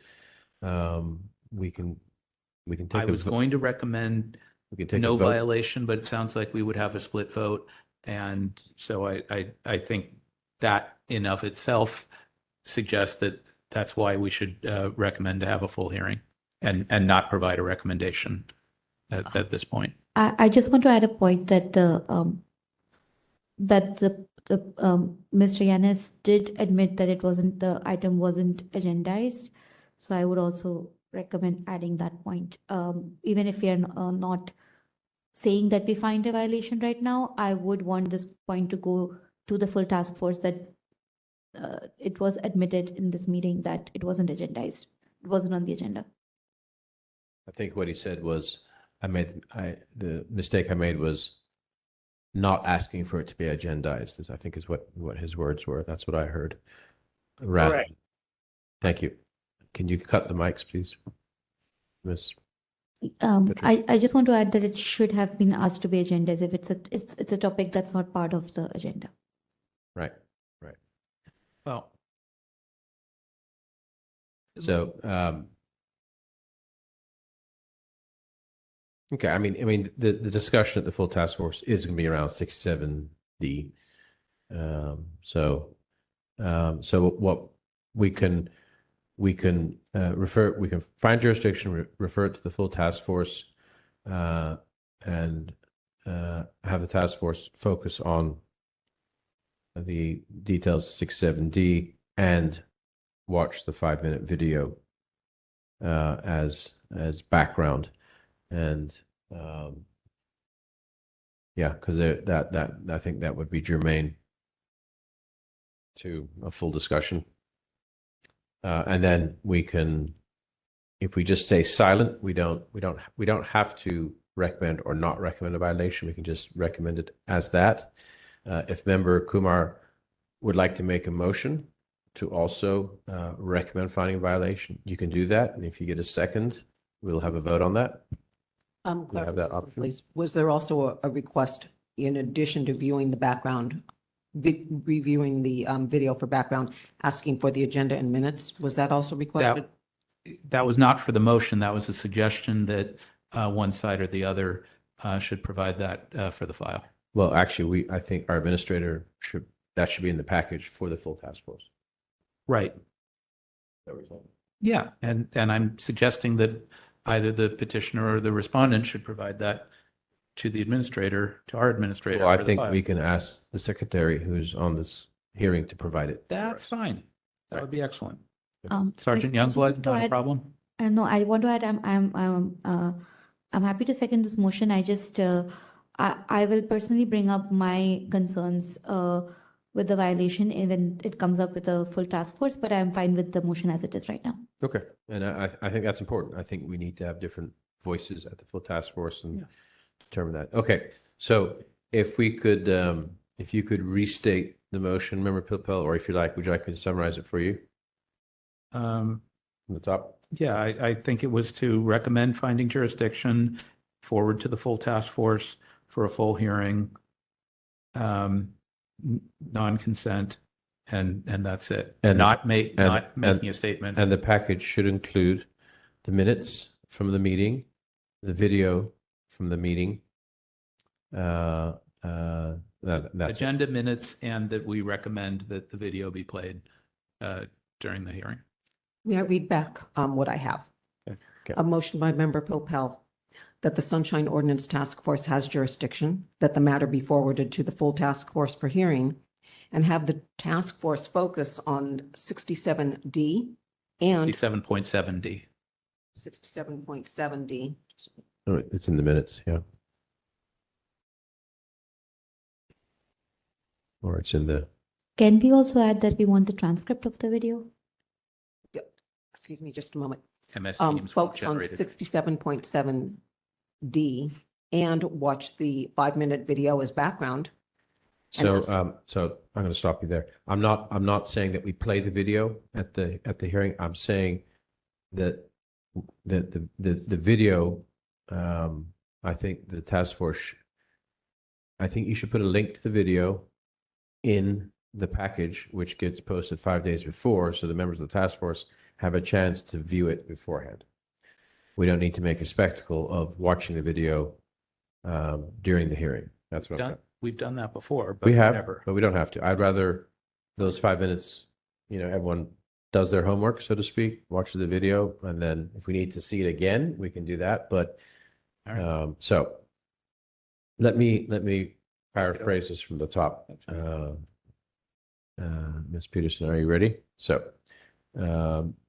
we find jurisdiction and we recommend this and we forward this to the full task force for a complete hearing. As part of the package, please include a link to the minutes, a link to the video noting minute 44, and discuss and recommend task force focuses on 67.7D. Good? Is that just to give them some direction, right? Yeah. Is that good? Yes, and regarding the language that the discussion was not part of the agenda, is that included here or separately What's that? or at all? No, just like I gave it to you. Okay, That was it. In the package, a link to the minutes, a link to the video, and recommendation that task force have a discussion about 67.7D. I think there was a mention of these in the video, a specific minute. Do you want to include that? Oh, yes. Link to the video noting minute 44.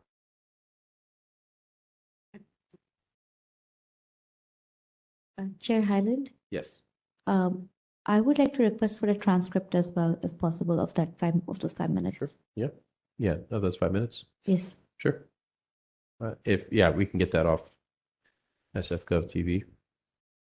So that's 3 things: minutes, a link to it, or the actual minutes. Agenda minutes, Yeah. link to the video, and possible transcript. And transcript. So And 4 items. perhaps perhaps Sergeant Youngblood can help facilitate some of that. Is that a request to Sergeant Youngblood to provide minutes or the transcript?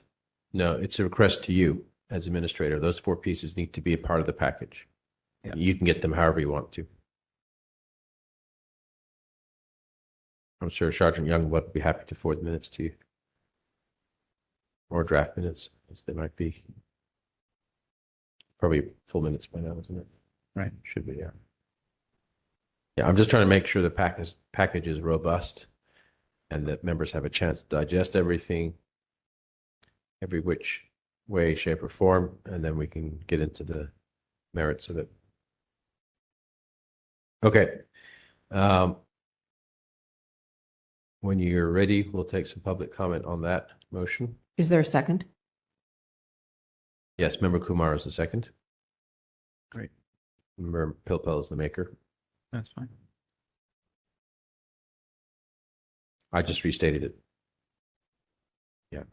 Member Pilpel is the maker, Member Kumar is the seconder.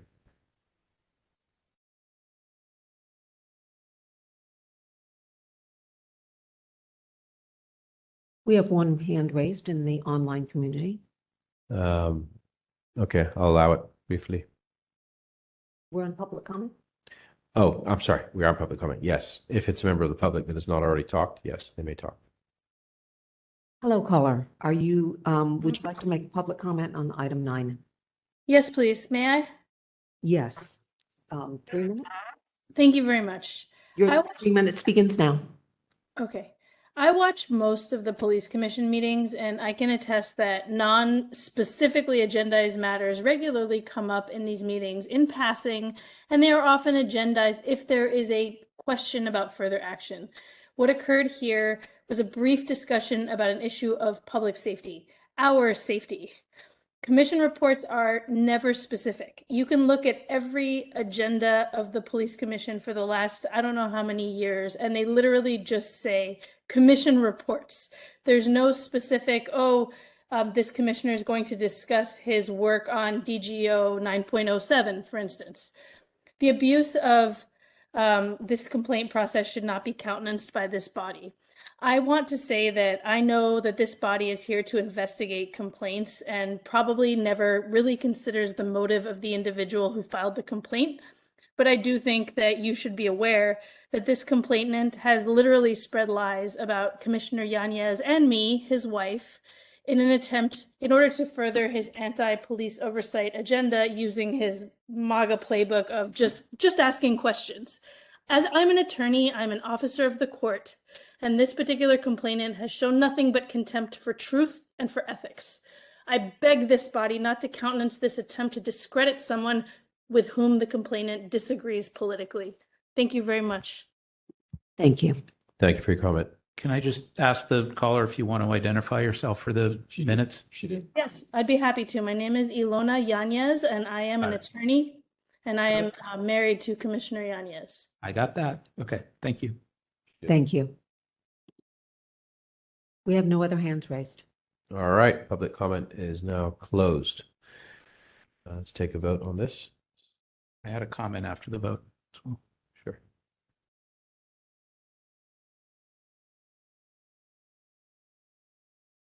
Taking the vote, Member Pilpel. Aye. Member Pilpel, aye. Member Kumar. Aye. Member Kumar, aye. Chair Hyland. Aye. Chair Hyland, aye. 3 ayes. Member Pilpel? Yeah, my comment is in terms of scheduling. This is not going to be up next week at the full task force, perhaps for the March meeting, which I believe would be Wednesday, March 5th. I'm assuming the police commission is having a regular meeting in City Hall at that time. Perhaps we can arrange to schedule the item either early, late, or in between so that, and often often our meetings go later than the police commission these days. But what I'm suggesting is that Commissioner Yanez, Sergeant Youngblood, perhaps Mr. Barberini, I don't know, may all be in the building 2 doors down, and so we can somehow coordinate the scheduling so that that all works. Okay, so put a note to Chair Yankee that if this is agendized at the March 5th meeting, there may be opportunity to coordinate with the respondents and plaintiffs as they may already be in the building. Sergeant Youngblood, did I get that about right in terms of scheduling? Yes, you did. Great, Yeah. thank you. And when does their meeting start? 5? You're usually 5:30? We begin at 5:30. Okay. Okay. So in other words, take them early in our meeting. But I think Chair Yankee can work that out. All right. Thank you, both parties, for being here. Appreciate the input. Am I on the microphone? It no longer. The item is now closed. So thank you for I may need a web link is all I'm asking for. I may not be in the building on that day. Oh, right. Yes, we do have web links to our meetings, and you can call into the meeting, into the item, just like you did today. Perfect. Thank you. All right. Thank you. It also can't be in both things at once. Yeah. All right, that's fine. All right. Next item, please.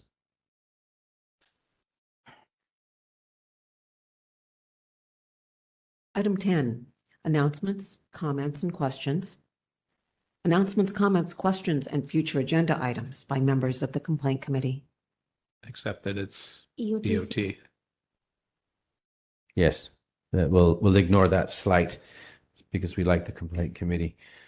So are there any announcements, members? That's right. Templates, right? Yes. Member Kumar. I have a question. I just wanted to know when item 9 can potentially come up. Did you say the March meeting? Just wanted to confirm. I'm sorry, say that again.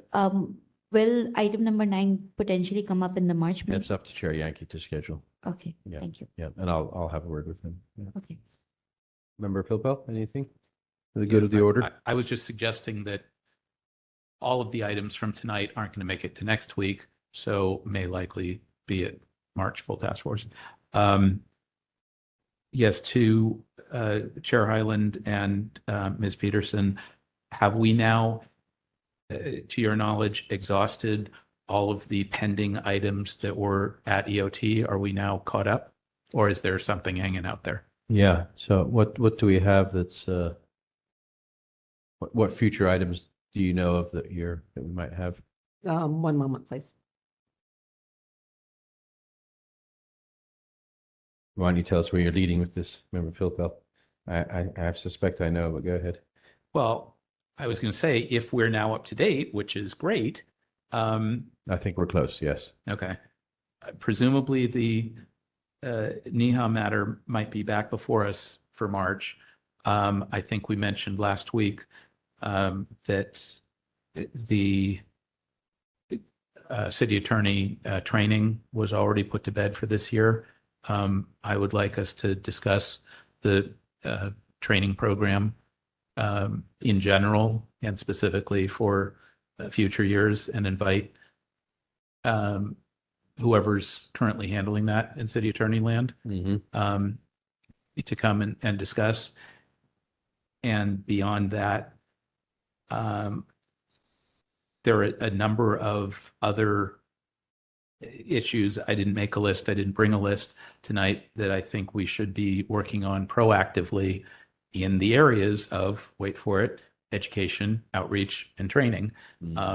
And having, hopefully cleared the backlog, just as compliance and amendments is spending gobs of time going through the ordinance and proposing that. I think this is really the committee that does the proactive work of going out there and, not in the context of complaints, but in the spirit of working things out and dialogue and outreach to try to promote that compliance in the first place. So, Administrator Peterson, if you could potentially add an agenda item on our next meeting, whenever that might be, so that Member Pilkell can talk about anything but that item. I'm just kidding. It's a joke.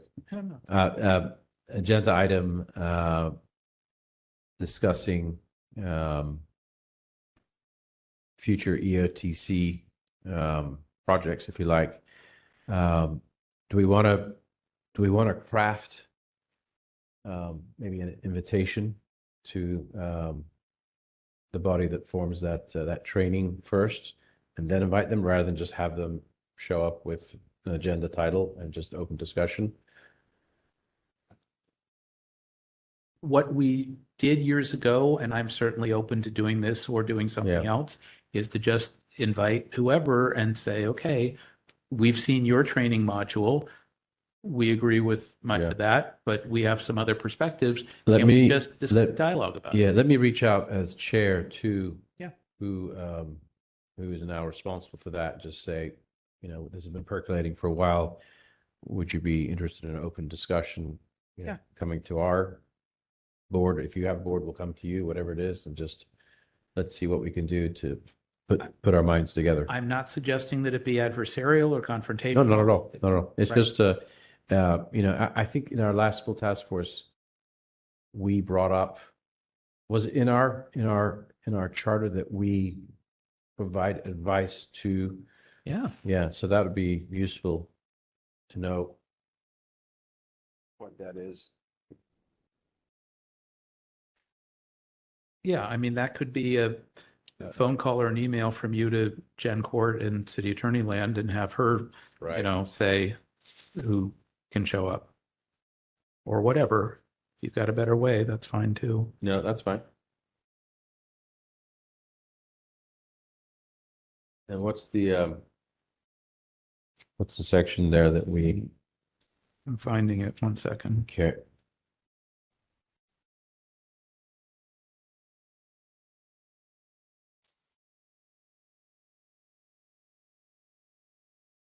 It's 67.33, last sentence. 67.33? Yeah, last sentence.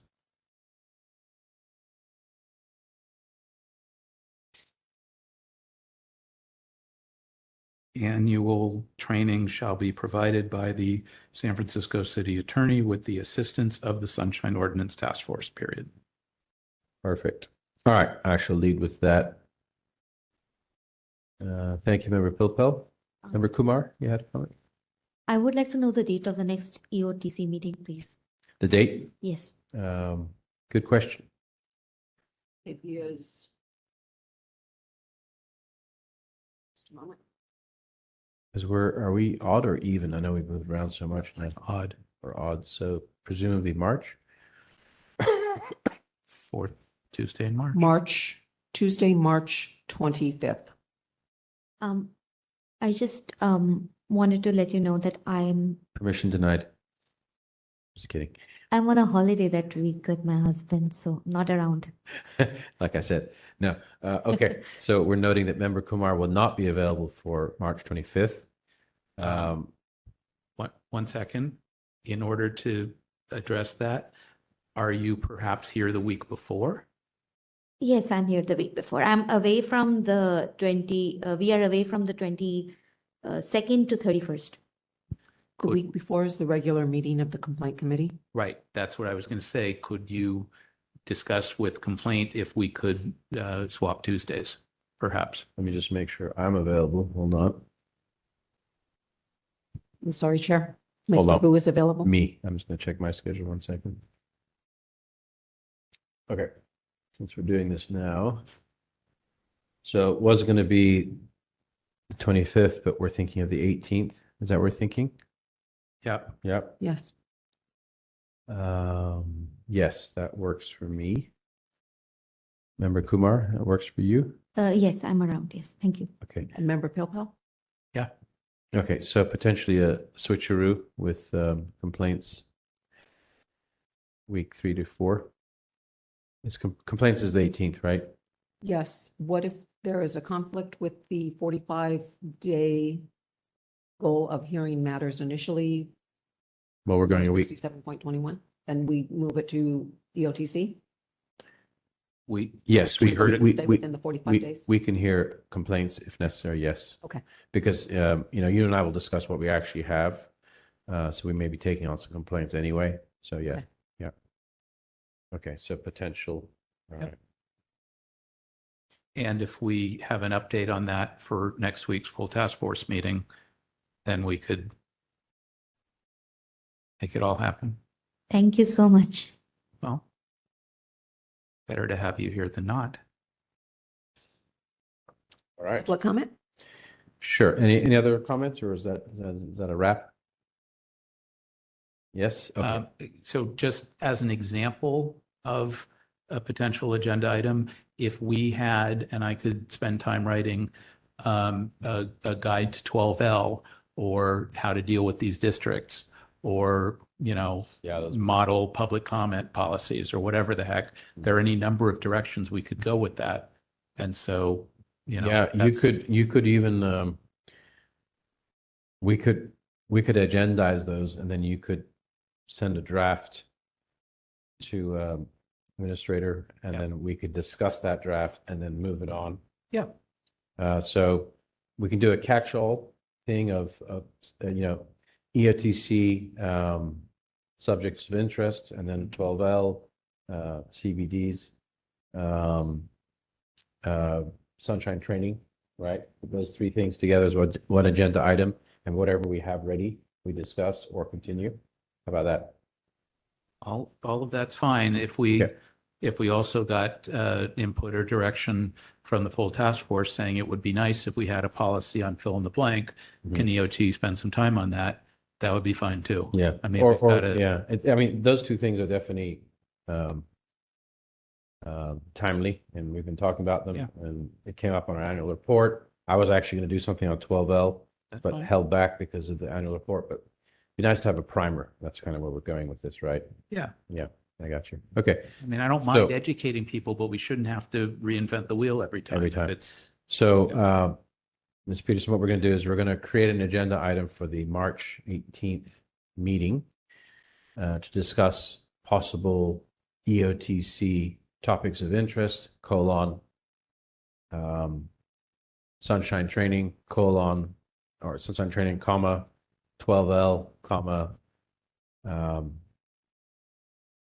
CBDs, or are we? For example. No, or what's a more general term? Districts, community. That was fine. Steve. Community benefit districts. There we go. Community benefit districts, period. So those three things for now.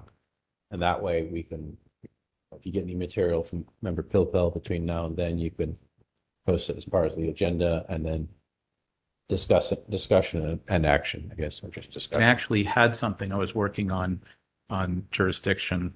I don't know if I'll get that to Chair Yankee for next week. Whatever, we'll see where we're at. The point is to create space to do this. Yep, I agree. Very good. All right. Public comment on that item? There isn't any. Members of the online community, if you'd like to make public comment on item 10, please raise your hand in the app or press *3. We have no hands raised, no one in the room. All right, public comments closed. Next item. Item 11, adjournment. Without objection. So moved. We're adjourned at 9:21 p.m. All right. Thanks, guys. Good meeting. Turn the microphone